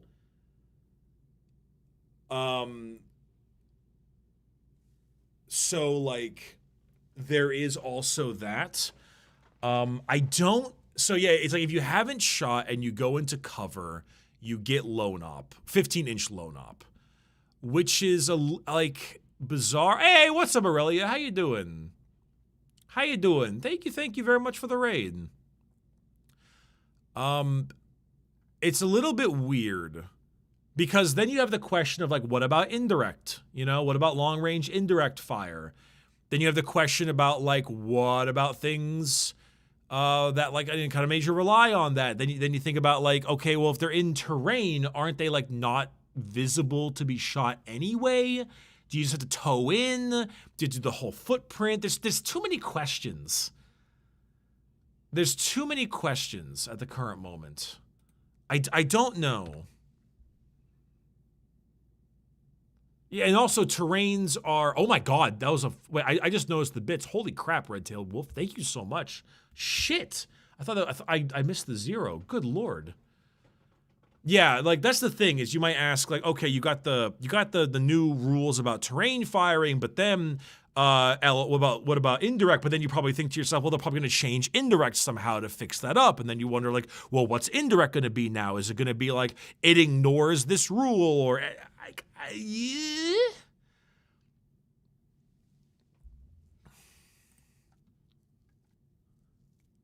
I mean that's why I'm not a jumping to conclusions person. Also, thank you for the subs, chat. Thank you.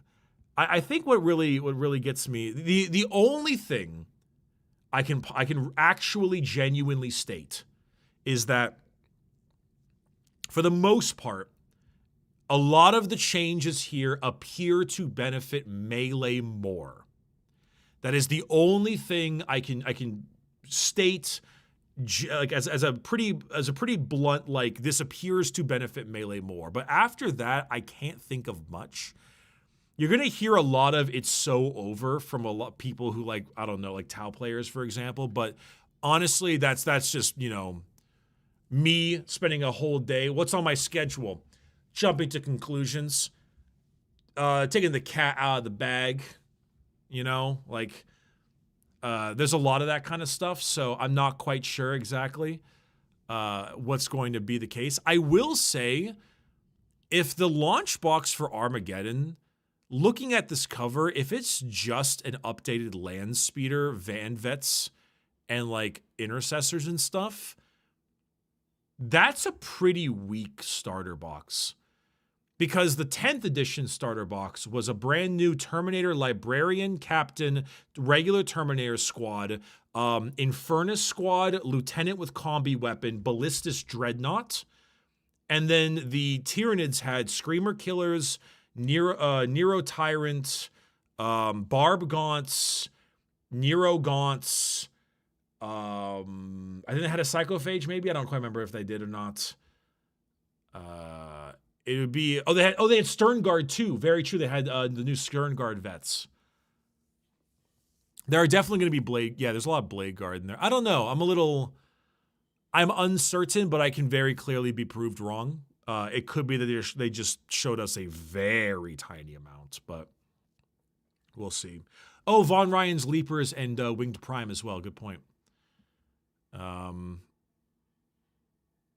don't know. See, the guard stuff they revealed, love it. The sister on her weird ass throne, just fucking ridiculous looking. Love it. Big fan. Some of the new Battle Force boxes, pretty okay. The Imperial agent Sir Hammerlock guy is neat. The new Commissar lady is cool. The Sigmar is eating. The Cities of Sigmar stuff look absolutely incredible. Holy crap. Red Terror is cool, but then you got the dumb Cadian Return of the Jedi scouts that should have been Catachin or Tanith. The Horus Heresy Ogrins are neat, but some of the other stuff I don't really care much about. The batteries and things that might be for some other folks. The 11th edition box or like reveals information is interesting, but showing off a slightly adjusted intercessor and an orc boy is wild work for how insanely uninteresting that is. I'm having a fucking heart rate. This reveal felt like a heart rate, just like beep, beep, beep. Some high highs, some low lows. I don't know. There's some really awesome stuff, and there was some really not awesome stuff. That was as consistent a reveal stream as consistent as their technology. That's not fair. Their technology was way worse than that. I don't know a better example. Whatever. That was as consistent as orc technology.